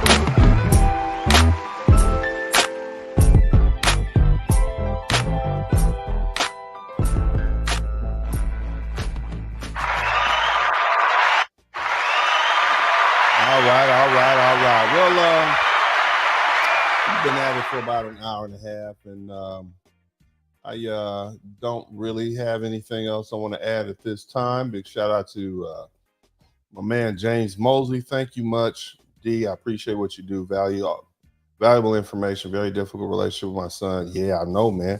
I wish it could be better, but his mom's interference throughout his upbringing caused this. Well, see, here's the thing, bro. That's why you have people like me. You see, That's why you have so many other men who are on the internet. Again, when I spoke earlier, I explained how the family law system in the United States has really undermined the well-being of men in general, black men in specific. And for the most part, we've been dealing with this since the 60s. White men have recently had to deal with it since the 1990s when the no-fault divorce laws came into place. But for the most part, your son at some point will become a man. And he, like many of these young men who were told by their mothers, shout out to all the young men out here who have realized that it more likely than not wasn't dad's fault. While he left, he just got tired of dealing with mom's mouth. And before he picked her up and threw her out the 3rd floor, 4th floor, 5th floor of your housing project, he decided it's best for him to go on about his business. And that's why he got a new woman and some new kids that seem to have a better life than you. But your son will realize, James, he'll realize what you had to do, maturity, because he's going to have to deal with the same thing that you've had to deal with. So just hang in there, Brother Mosley, man, and I appreciate you for the $9.99 super chat. And you need to understand there's a lot of other people dealing with, a lot of other black men dealing with the same set of circumstances. Big shout out to J Row 49. Thank you so much, fam. Big shout out to my man Charles Faulkner. I see you in the chat room, baby. Woo! Somebody say woo. But other than that, man, I did what I had to do. And I appreciate everybody who came through. It would have been nice to get some more likes and super chats and all that. Yes, but I think this work stands for itself. I think I've given you. Did you guys enjoy it? If you enjoyed it, if you like this sort of broadcast, I know we don't have a whole lot of people here. That may be because of the time, but it also may be because of the subject matter. Being a black father, it matters. Have we learned something tonight? Have we learned something tonight? Somebody type learn ya in the chat room. If we learned something tonight, let me know we learned something. Somebody type learn ya. If you learned something tonight, whether you contributed or not, whether you subscribed or not, let me know you learned something. Did I provoke a thought? Okay. Even in how to deal with these lovely ladies out here who are uncooperative. Very difficult, but you got to make the best out of a bad situation. Did you learn something tonight? Sometimes you got to be nice to that evil broad if you want to see your kids. You the one that laid up with her. At no point did I ask you all to feel sorry for me because I'm the one that laid up with them. I got 2 of them. Ex-wife and the baby mama is not something I shy away with. Okay? You laid up with her. It's your fault. So you got to deal with the consequences. No situation is perfect, but we want to make the best out of these tough situations. And we make those sacrifices. We tuck those egos and we do it for the kids. All right. And if somebody else didn't send me a whole lot of money, y'all got to cut this out. Y'all keep sending me money and asking me to refund it. I ain't refunding not one more super chat. Okay? I ain't refunding no more cash apps. Somebody sent me $2,500. I got a red pair of alligator shoes that I plan to buy with that $2,500, brother.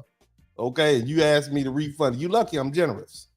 You lucky I ain't one of them foreign dudes over there in somewhere in the overseas. I'd have turned my whole channel off for a couple of months.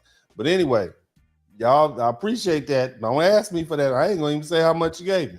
But shout out to the brothers who have contributed to the Cash App over there, man. Y'all got some slippery fingers on the cash. Y'all adding extra zeros and 2s and 1s, and then you turn around and want the money back. I told y'all I'm trying to get me some red alligator shoes.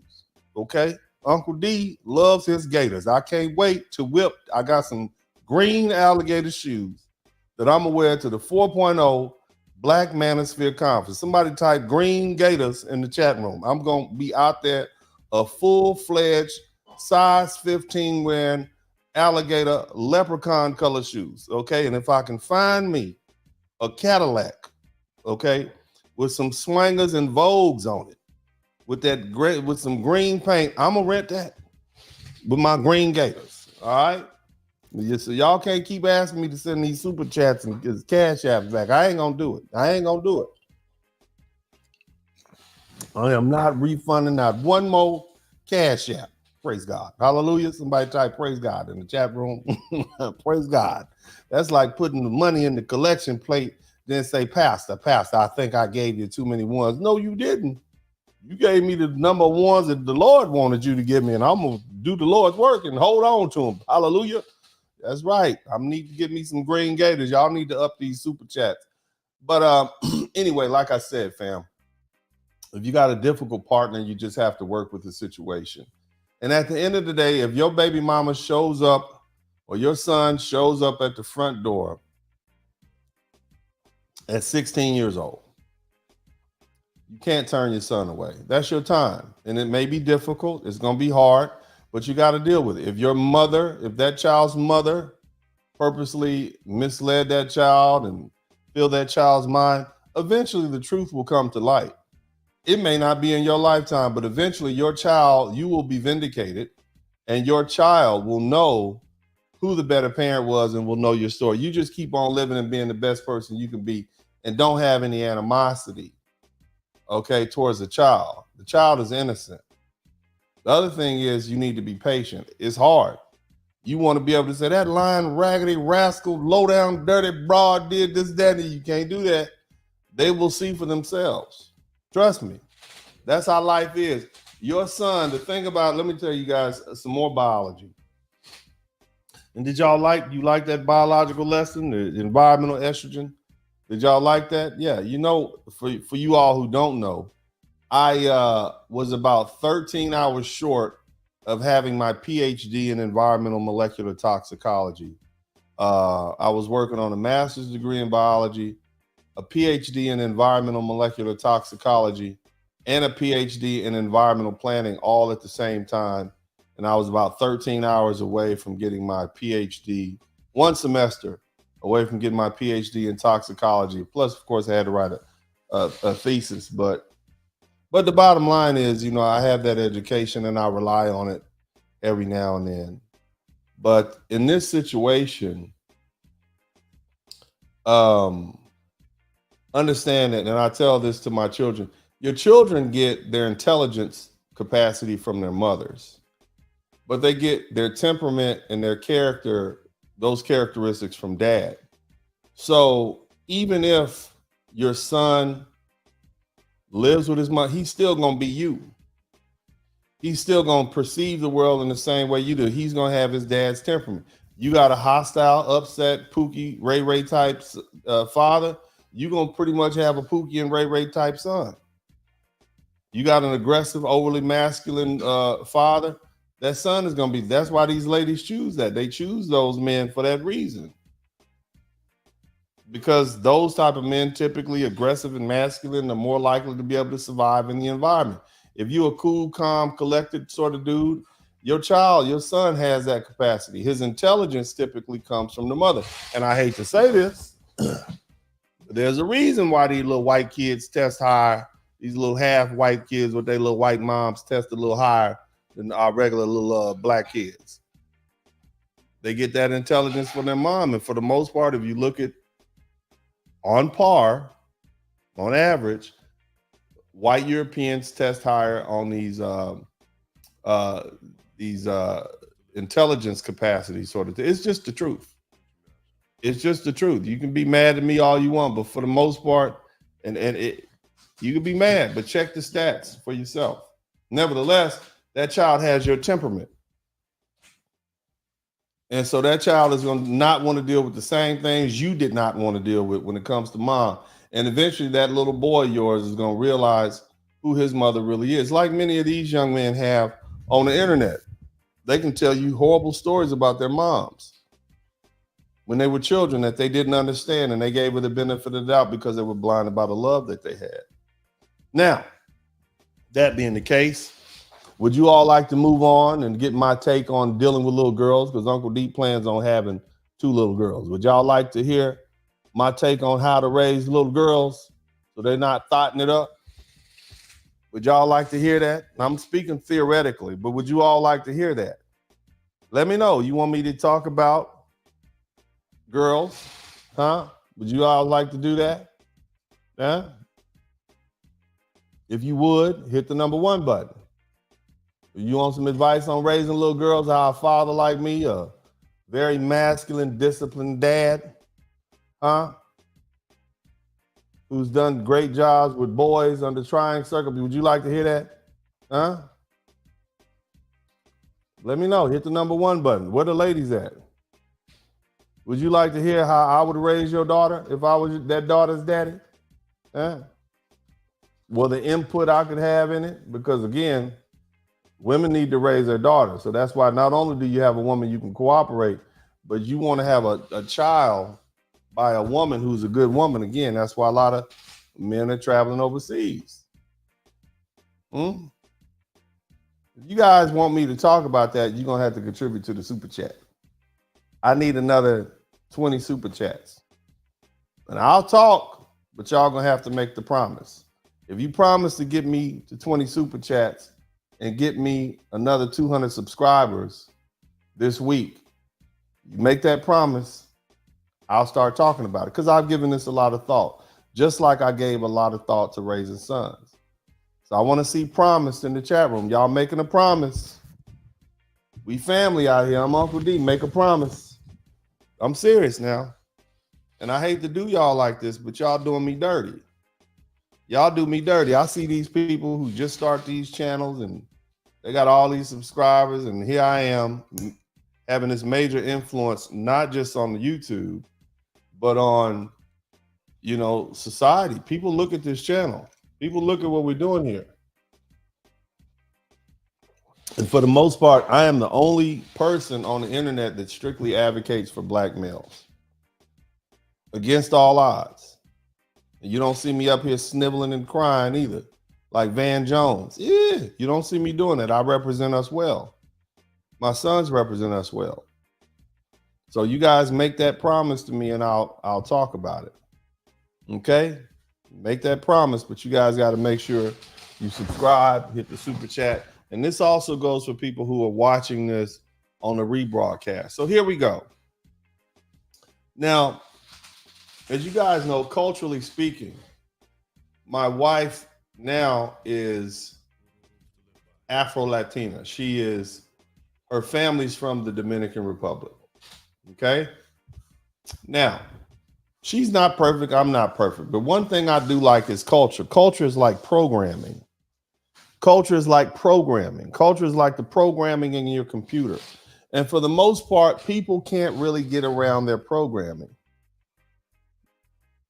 And that culture comes, or that programming comes from being immersed in the culture. So what's the game plan? Well,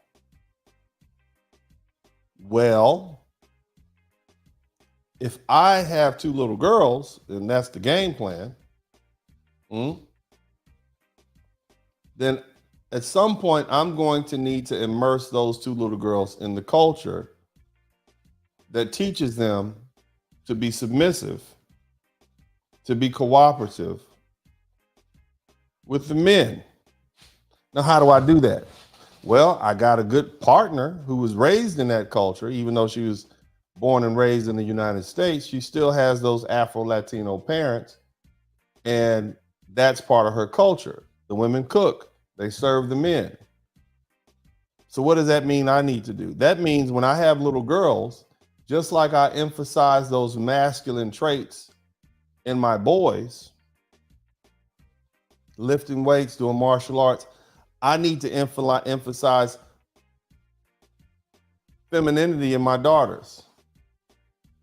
Now, anybody who knows what martial arts do I practice? What's the main one you always see me? I put a picture up earlier. Starts with a J, rhymes with flu, right? Jiu-jitsu. And the thing about jiu-jitsu is you learn to win from a submissive position. You can be on your back. You can be on your belly. You can be on your back. And you can literally choke someone and cause for them to pass out. Learning to win from a submissive position. Listen, Gail at night, all you other sisters in here, learning to win from a submissive position. Biology has given you all the weapons that you need to win and submit a man, ladies. See, the trick about womanhood is you as a woman allow the man to think that he is dominant. But at the end of the day, if you play the game right, you win from a submissive position. Women are designed to win in the end. They outlive men. They live longer. They're smaller. They eat less. There's always a place for a woman. See, there's no country for old men. But if a woman plays it right, if she's feminine, if she cooks, if she cleans, everybody wants grandma to live because grandma's going to watch the kids. Grandma's going to cook. She's going to clean. She's going to help out.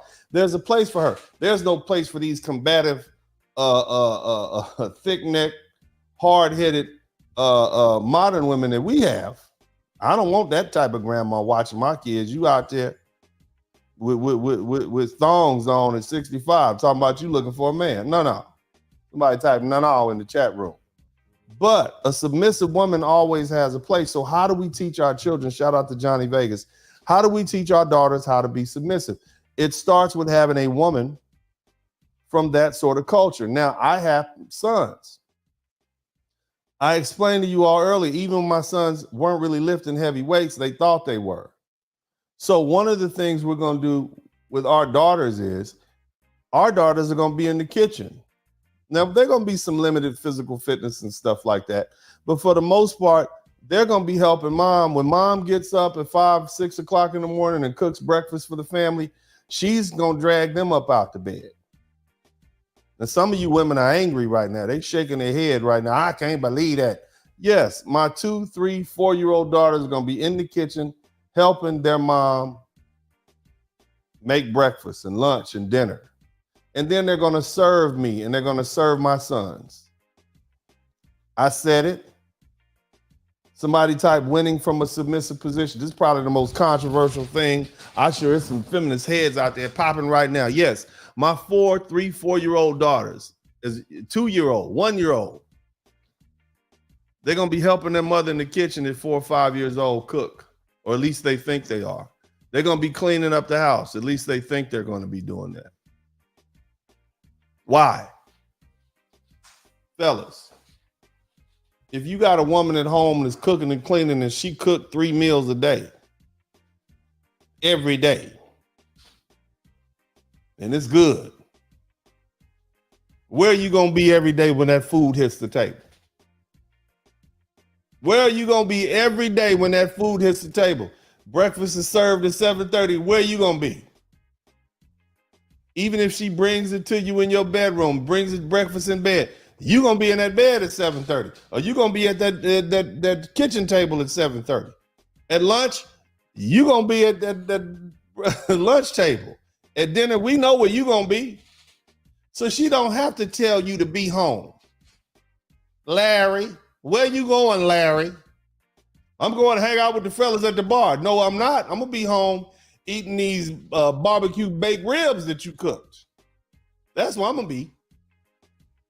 So you just instituted control over your household. The Latinos have a statement, a saying about the wife. Ella es la alma de la casa. She is the soul of the house. Black people used to talk like this. Ain't no sunshine when she's gone. Do, do, do. And when she's gone away, right? She's the soul of the house. You might have built the house. You got the structure of the house. You got to teach your daughters how to be the soul of the house. And it starts with submission. So my little girls are going to realize that, yeah, I'm going to be down here. I've been helping mom cook since I was 1 year old. You couldn't even read, barely can walk. But she thought she was. That's part of her culture. Now, what effect does that have on those men?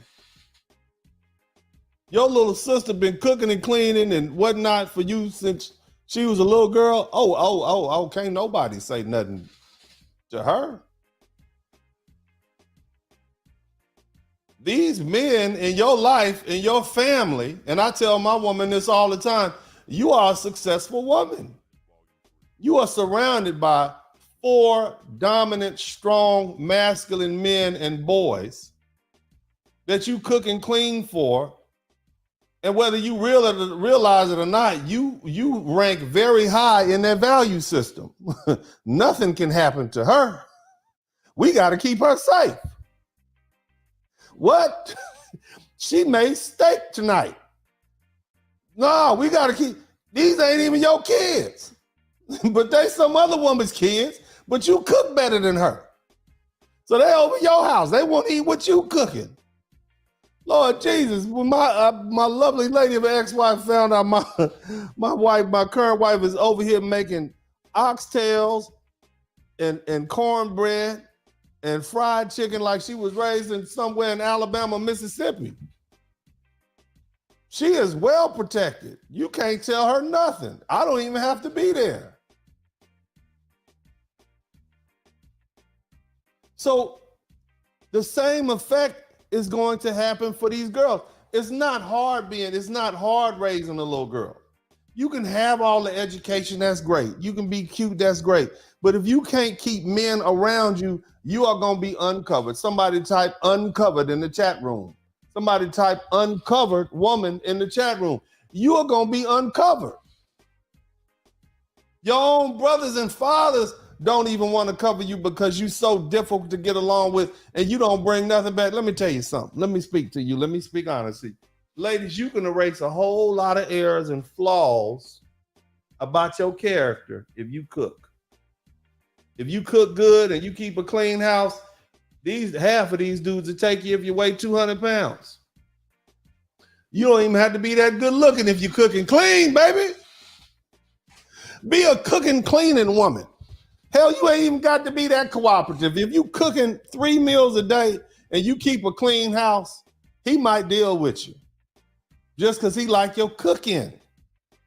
But see, that's a lost art. That is a control mechanism. Women were not just given sex as a means of control. They were given authority over your belly. That's why the old people used to tell me a way to a man's heart is through his stomach. So I'm going to instill that in my little girls from day one. This is what you do. And because of that, these strong, productive men, all men are going to want to be around you. But you're going to be able to have the cream of the crop and keep those type of men around you. And they're going to like you and they're going to want to protect you and they're going to want to keep you safe. Shout out to Nice Shut Productions.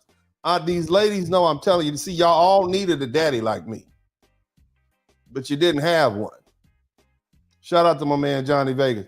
You needed a daddy like me. The reason why these black men are traveling overseas and going to places like the Philippines and the Dominican Republic and Colombia is not because of these women are light-skinned and have long hair. It's because they cook and they clean.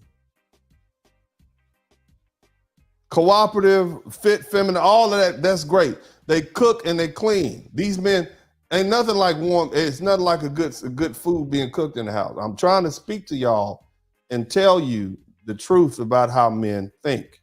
The way to a man's heart is through his stomach.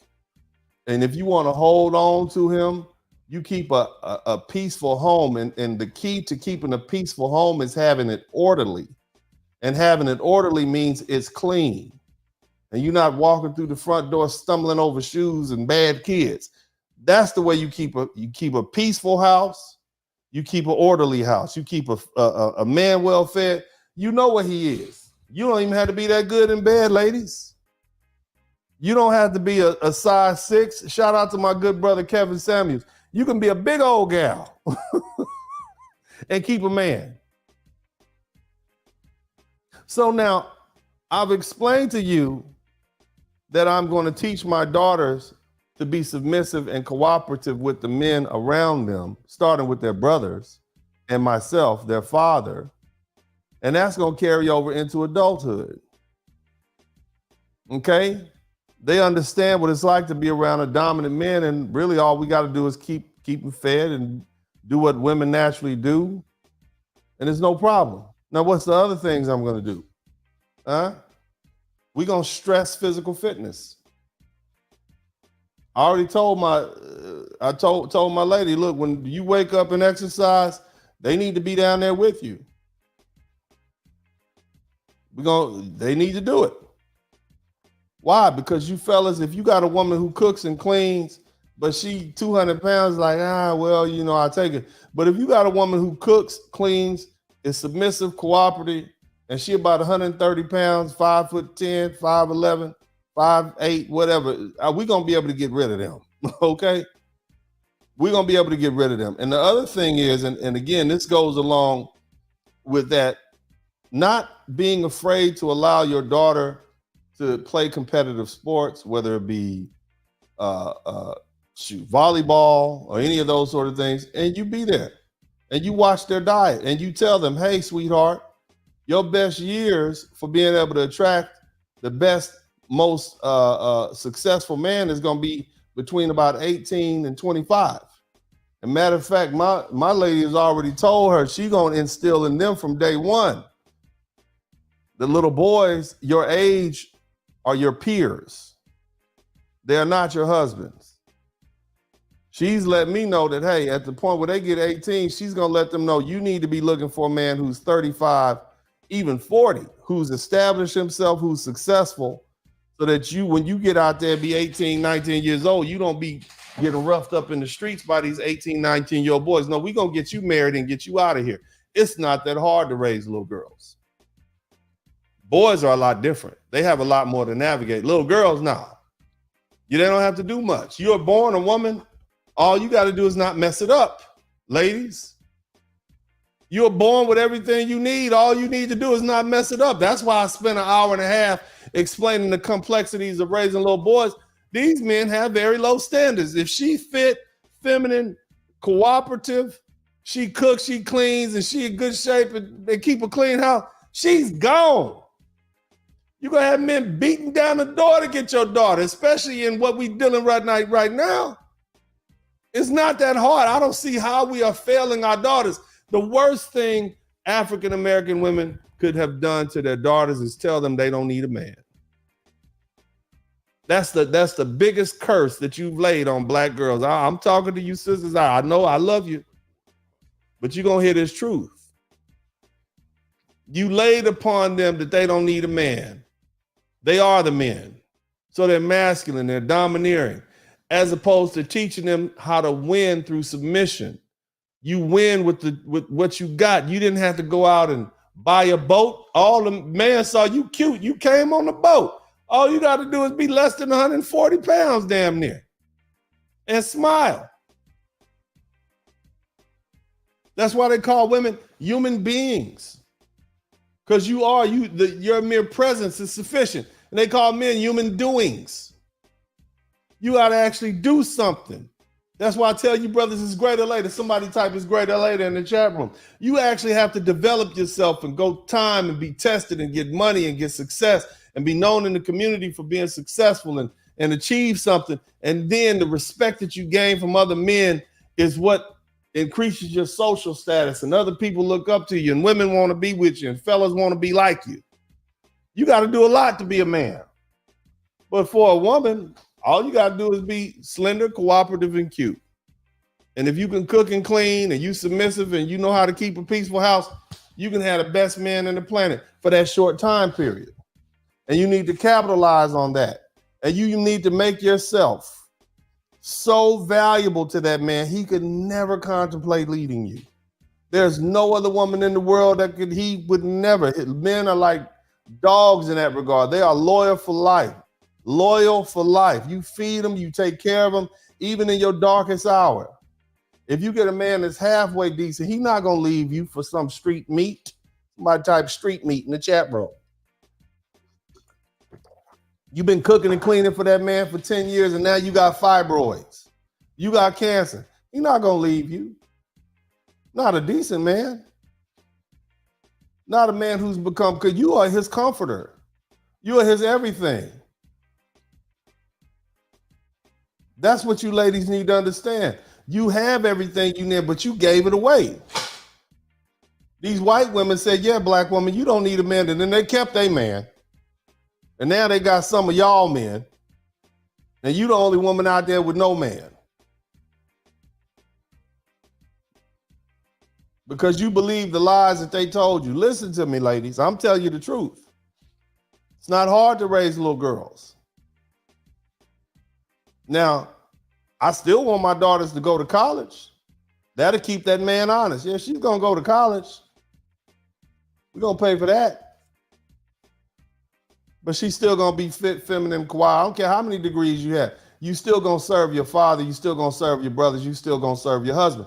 Just like you expect us to serve you, to keep you protected, to keep you safe. The other thing is, there's going to be a lot of demands placed on the type of men that the women, for the women that I'm raising, my daughters. You're going to have to pay all the bills, brother. Somebody type all the bills in the chat room because their daddy paid all the bills. So my 18, 19, 20-year-old daughter is not going to marry some 18, 19, 20-year-old young man. She's going to marry somebody who's 35, 36, 37, 38, 39, 40. Somebody who's established himself, somebody who has a home, somebody who has financial assets. We're not doing the struggle love over here. I'm rich. Why would I let my daughter marry somebody that's poor? You think your game is going to do it? She can't even do what she's supposed to do. You don't have a kitchen. You got an efficiency. How is she going to cook 3 meals a day? You don't even have a car to get the groceries to bring them to the house. You're not worthy of my daughter. Either one of them. That's how that works. You're not worthy. You don't qualify, King. And see, I'm the type of daddy that'll tell you that. I'll tell her that. Their mother would tell her that. Why would you marry this man? He's 20, 21, you 20. Y'all can't do anything. Well, y'all gonna live in our guest house? No, you need to pick better. See, it's not about love when it comes to marriage. It's not about love when it comes to marriage. It's about legacy. It's not about love. It's about legacy. What sort of legacy do you want to live? You want to be broke, busted, and stuff? Because the love is going to end if you around there broke and busted and disgusted. Y'all going to be around there dotting each other's eyes and throwing pans at each other. He going to start cheating on you. Y'all not going to be happy people. So why even do that to yourself? That puppy love. Now, people can get to know each other and they can begin to have a certain love for each other. There's a certain love that comes from a person that provides for you when you have a healthy, toxic mindset.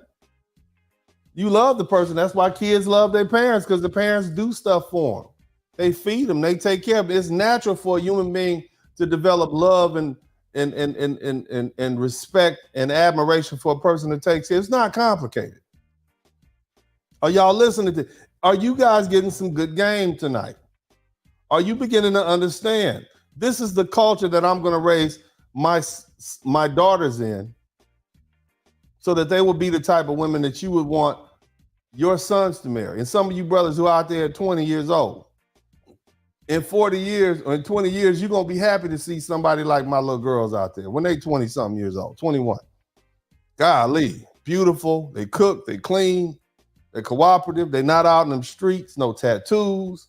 They don't talk foul. You'll be proud to see them.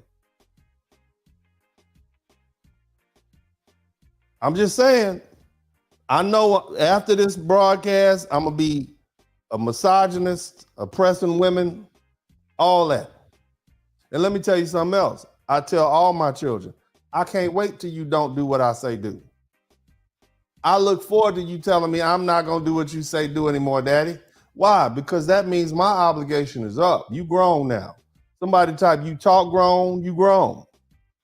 I tell my sons that all the time. Son, the minute you decide to tell me you're a man and you ain't gonna do what you, I'm gonna be so happy. I'm gonna be like, thank you, Lord. Praise God. I am free. My obligation is up now. I'm free. You just freed me. So please rebel. Please tell me what you ain't gonna do. Please. Please tell me what you ain't gonna do. And that goes double for my daughters. Please tell me. You gonna sneak out the house. You ain't got to sneak. There's the front door. Just don't come back. Look, it's in my blood. Some of you all read my books, my grandma. Y'all heard the story about how my great-great-great-grandfather was an attorney. Back in 1908, he died. So from 1880, he was an attorney, a prominent attorney.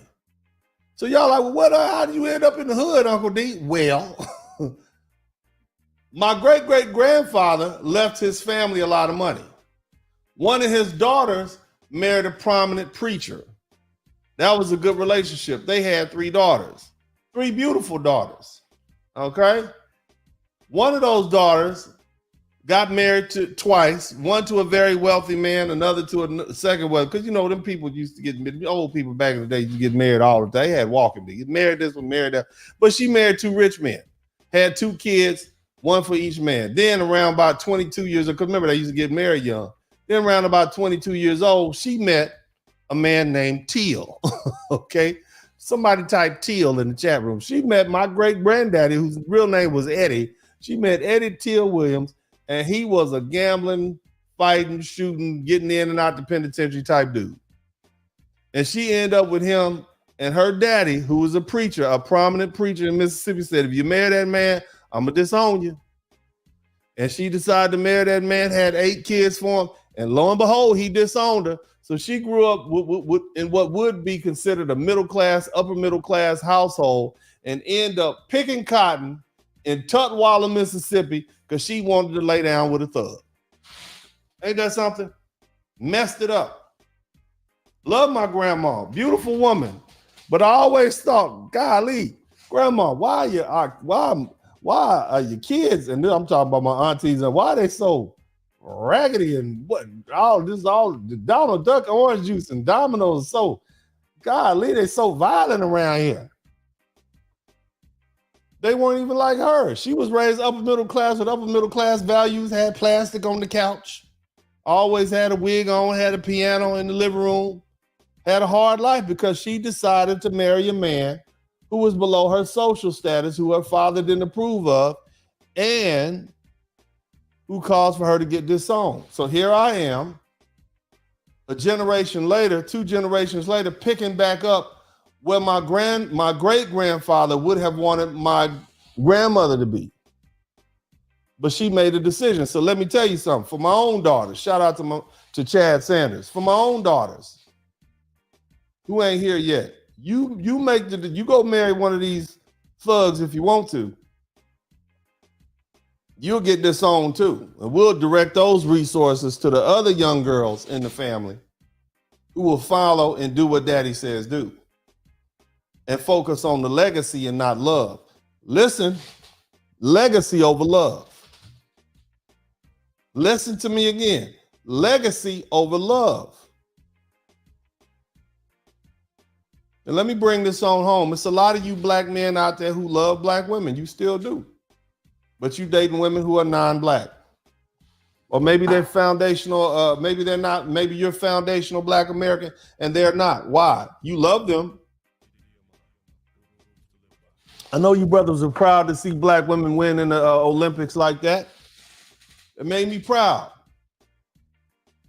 But many of you all realize they too far gone. I can't deal with them. They want to be divested. I can't deal with that. You love them, but you got to leave them alone because it's about legacy. Irrespective of what Dr. Umar Johnson says, black men and black women don't get along. And so you brothers putting legacy over love have gone out overseas, even in the United States, to find fit, feminine, cooperative women who don't look like the mama and the grandmama and the aunties and the sisters and all the extended family of women that helped raise you. Because you put legacy over love. And that was the wise thing to do because you're concerned about your own children. I understand. And it's a big step to do that. You became a man today. Because men have to set aside their emotions. Remember when I said that earlier about my sons? You got to set aside your emotions and do what's most important. God gave man one commandment. What was that one commandment that the Most High gave when he put Adam in the garden? What did he say? Be fruitful and what? Multiply. That was your only commandment. That was your only commandment, brothers. And so if you begin to put love over legacy, which is what we have been doing, you end up with the same remnants of the black community that this once great black community that we once had.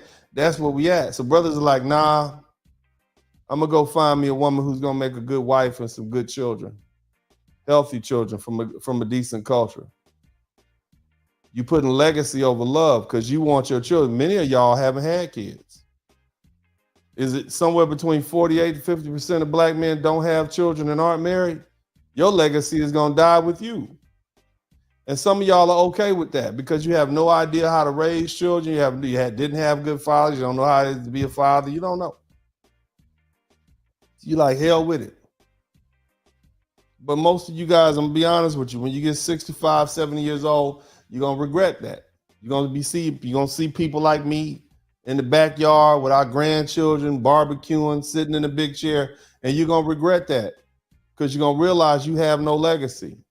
Because you couldn't find love in the foundational black American community, you decided to let love trump all. And so you will have no legacy.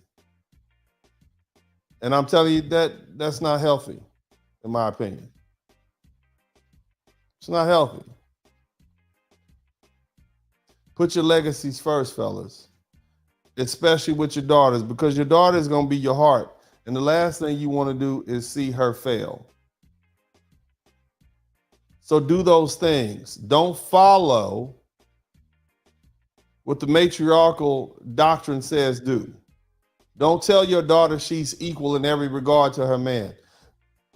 Tell your daughter you need to be fit, feminine, and cooperative. You can be a lawyer, you can be a doctor, but you still need to be in there cooking and cleaning.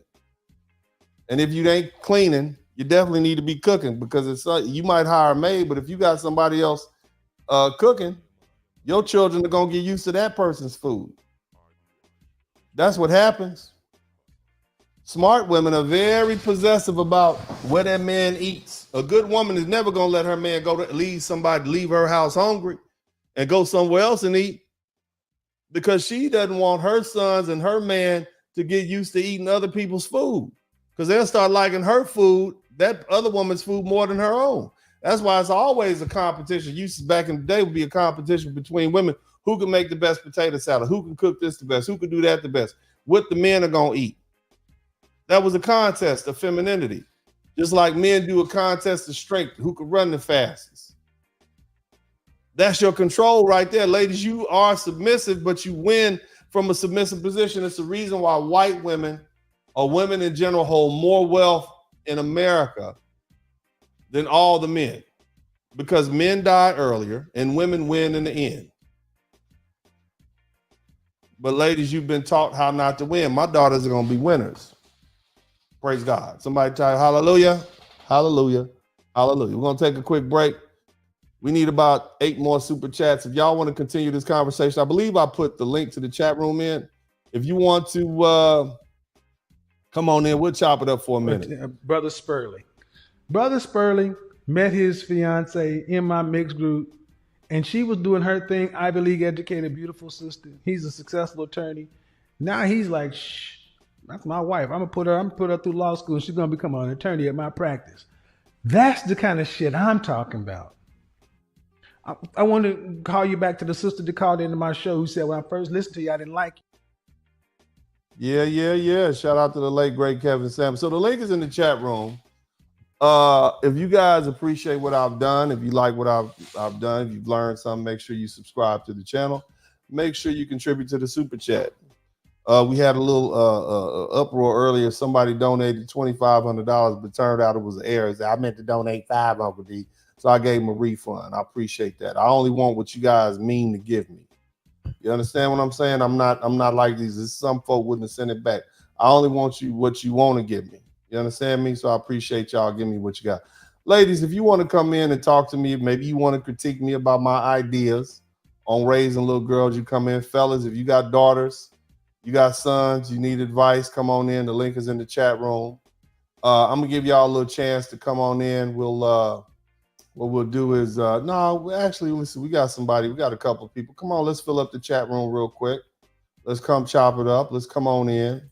Let's have this conversation. Don't be scared. All right. What's happening, young brother? How you doing today, Cody?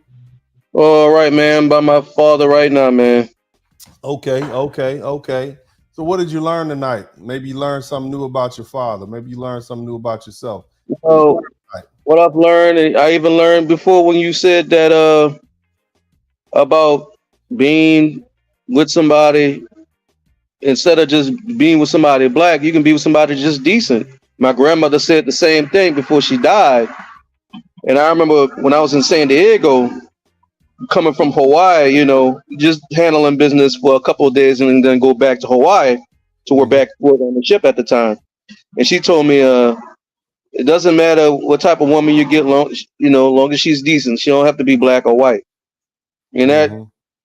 that stuck with me, Yeah, because a and decent woman is gonna raise decent children. A debaucherous woman is gonna raise debaucherous children. When you got a woman who for the streets, she gonna raise children who for the streets. Look what's been going on in the black community for the past 30, 40 years. We've had women who are for the streets. And the effect is now the hottest rapper used to be, somebody who at least tried to put a positive message out in the community to people like Sexy Red. You understand? It's because of who raised them and how they raised them. So just keep that in mind. But what else would you like to add, brother? well, what also I understand that because I also had a video. I responded to what you said on the video, and it made me think. And I remember seeing a guy. I think I saw a video. The guy was like 80 or 90 years old. He don't have no descendants, nothing, nobody. He's regretting it now. Oh yeah, I you're understand gonna that keep people on can living. You keep, retire and yeah. go their own way and go monk. However, I mean, we're social creatures. We're supposed to be socializing with each other. We're supposed to relate. That's what a relationship is. Do you You have know? any children? No, I don't. No, Okay. unfortunately. All right. But if So we'll just this is a good time for you to learn and put your plan together for fatherhood. And also how to pick a woman, especially considering that woman is going to have a major influence on your children. Shout out to Chad Sanders, $5. Our young adult daughters do not need to be dealing with men their age. They will fail under those circumstances. We must protect our daughters' future. Dr. Francis Cress Welsing said that black people shouldn't even get married till about 35, 40. I would suggest that men shouldn't get married about 35 or 40, and they should marry younger women because at that point they're more mature. Big shout out to Johnny Vegas. Talked with a Filipino woman today, joked around and said, going to retire in the Philippines. She said, you should have a Filipino take care of you. You'll get fat because she'll take care of you. They sure will. Yeah, man, that food will slow you down. That when you're skinny out there, you're out there in the street, your little thing is out there trying to poke everything in them streets when you're skinny. Okay, when you're skinny, young boy, but when you get a little chubby, you got to slow down a little bit. That's what food does. That's the way women control. Slim Shady, late brother K is one of you lovely ladies to win. Uncle D wants you lovely ladies to win as well. This is real game. Keep cooking on counselor. Yeah, brother, I want you brothers to win, and I want there to be good women out there for you brothers to choose from. Johnny Vegas, cheers, Unc. Shout out to you. Slim, unmute yourself, man.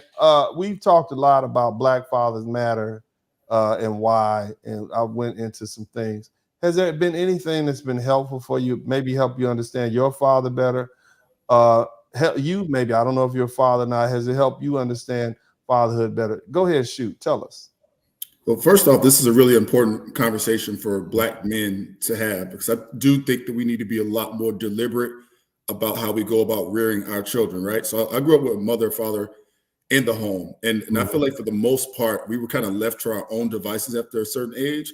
And we were more so maintained as long as we stayed out of trouble rather than actively put into things. But my dad put us into sports and stuff like that.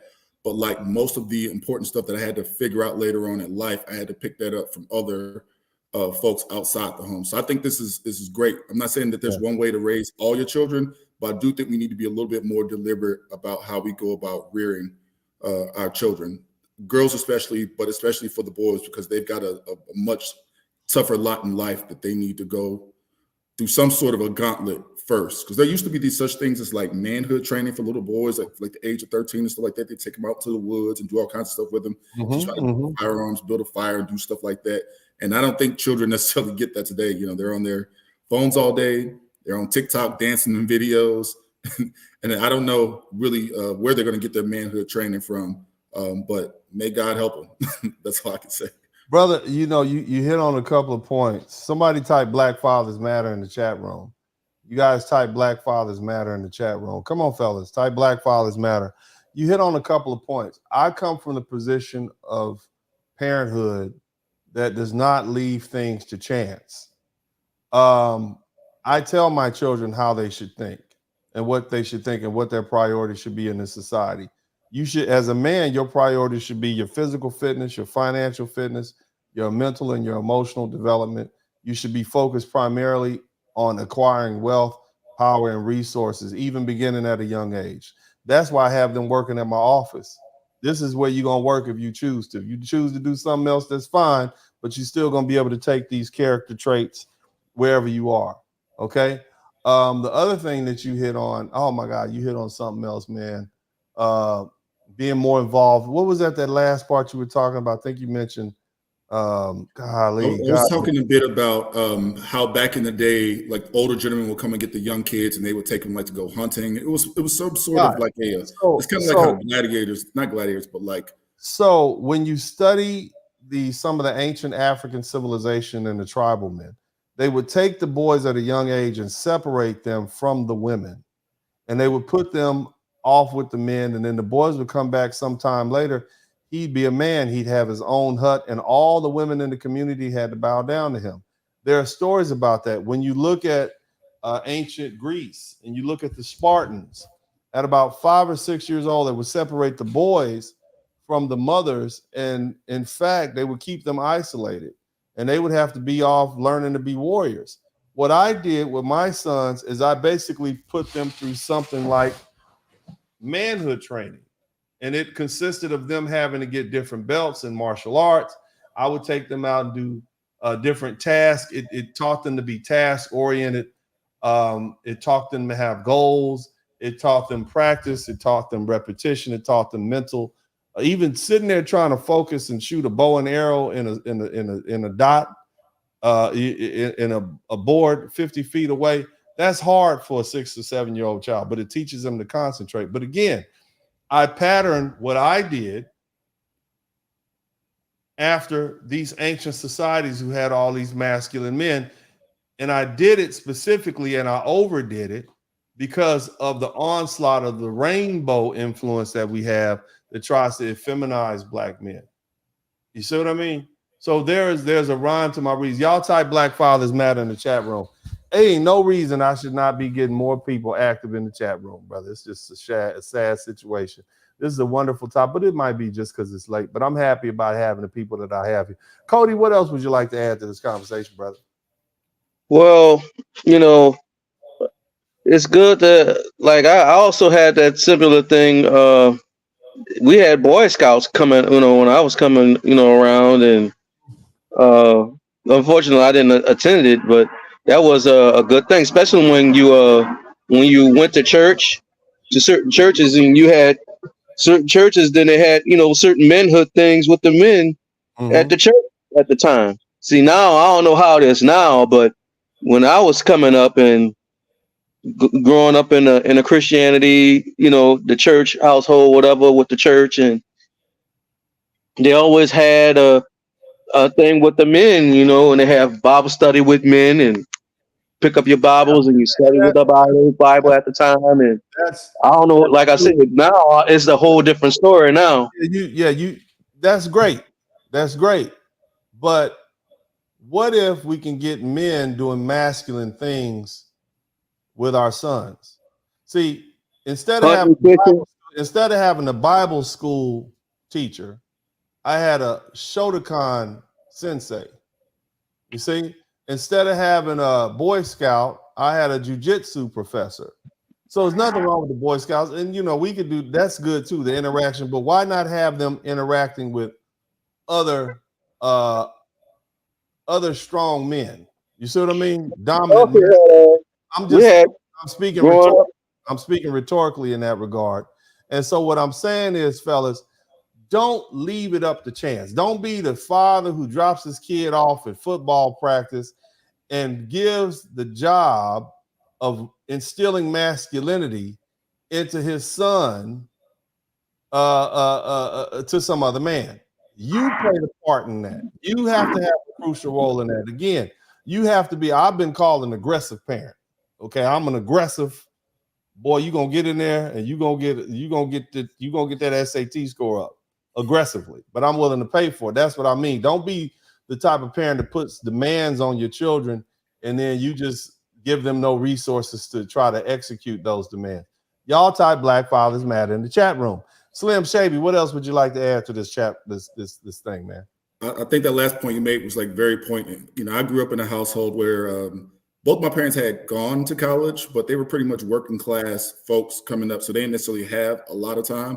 And I don't necessarily give them that excuse anymore because my parents were the type where, you know, when your report card came, now they want to get on your case. Now, I was a straight A student my whole life. My older brother, he's more like a class clown, and he used to bring home not the best grades. And then that was the time for them to want to chastise him. But I'm like, well, at that point, it's too late. You got to do those checks in between. I didn't necessarily need that because I enjoyed being a good student. I got a lot of praise for it. I kept going. So I think you do have to be very intentional about your kids. As much as they put all of this effort into kids going to football practice and going to basketball practice, it's like you need to be teaching them the things that's going to make them wonderful, productive citizens. And so that brings me to another point, because I see how you raise your son. Y'all can see how you raise your sons on here. You're doing a bang-up job. It's inspirational for all of us. But how do you get them connected to other kids around their age who probably would benefit from that same type of deliberate upbringing when they don't necessarily have an Uncle D as their father? Like, are we trying to train those children to become the leaders of the new school, or are we teaching them to just run all over the competition because there really is none? Yeah. So here's the thing, brother. I can't raise your kids. But I do want to make sure your kids, if they have negative aspects, don't influence my kids. So how do I do that? Who doesn't? We all understand how peer pressure works, right? Peer pressure works because you want to kind of fall in and conform. But how do you force a warrior to conform? You can't. You can't put a warrior in servitude because a warrior is going to be a warrior. He's going to fight for his freedom. So how do you punk a warrior? You can't, because he's going to fight you. How do you intimidate or how do you peer pressure a warrior? He don't care what you think. He knows he can kick your butt.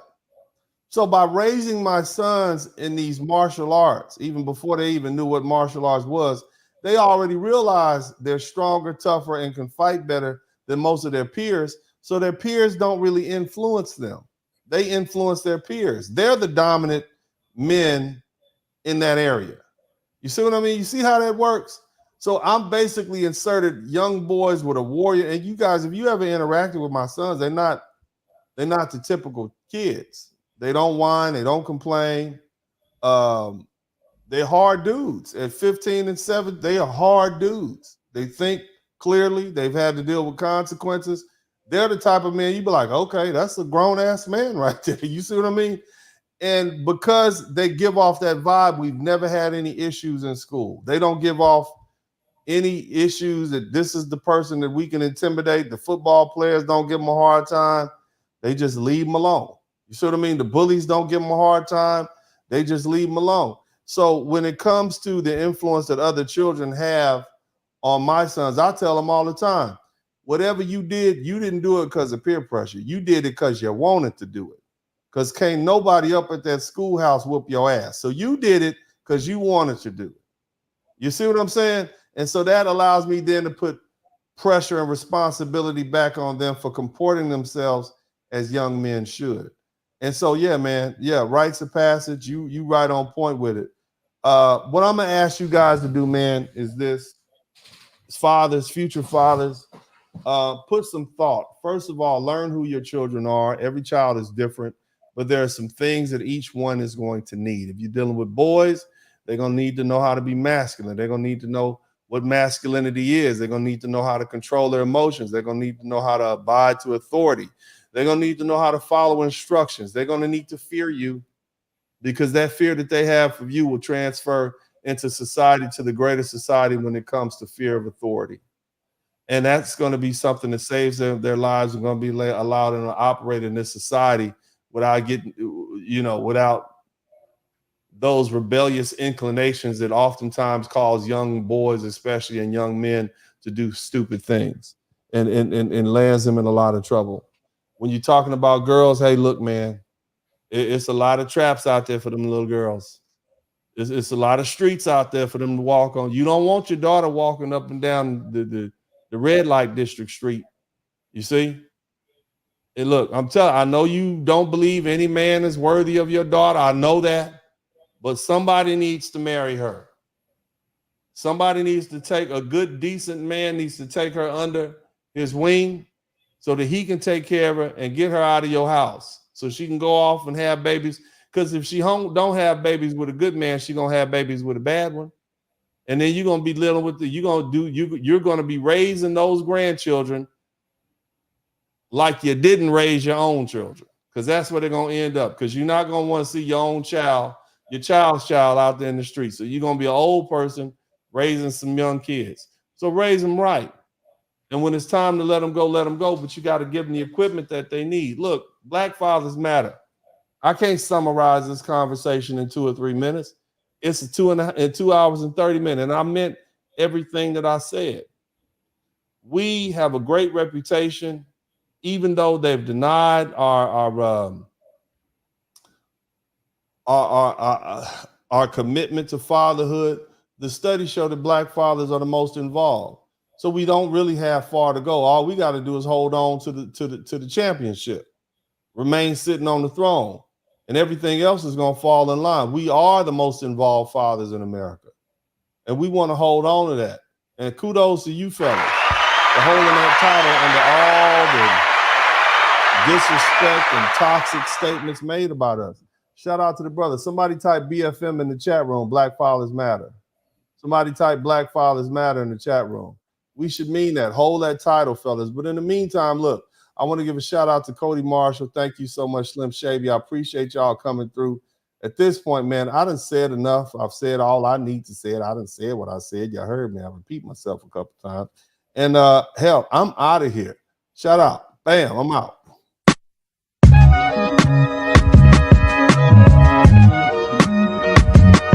Dennis Burley Podcast. Hit the like button, subscribe.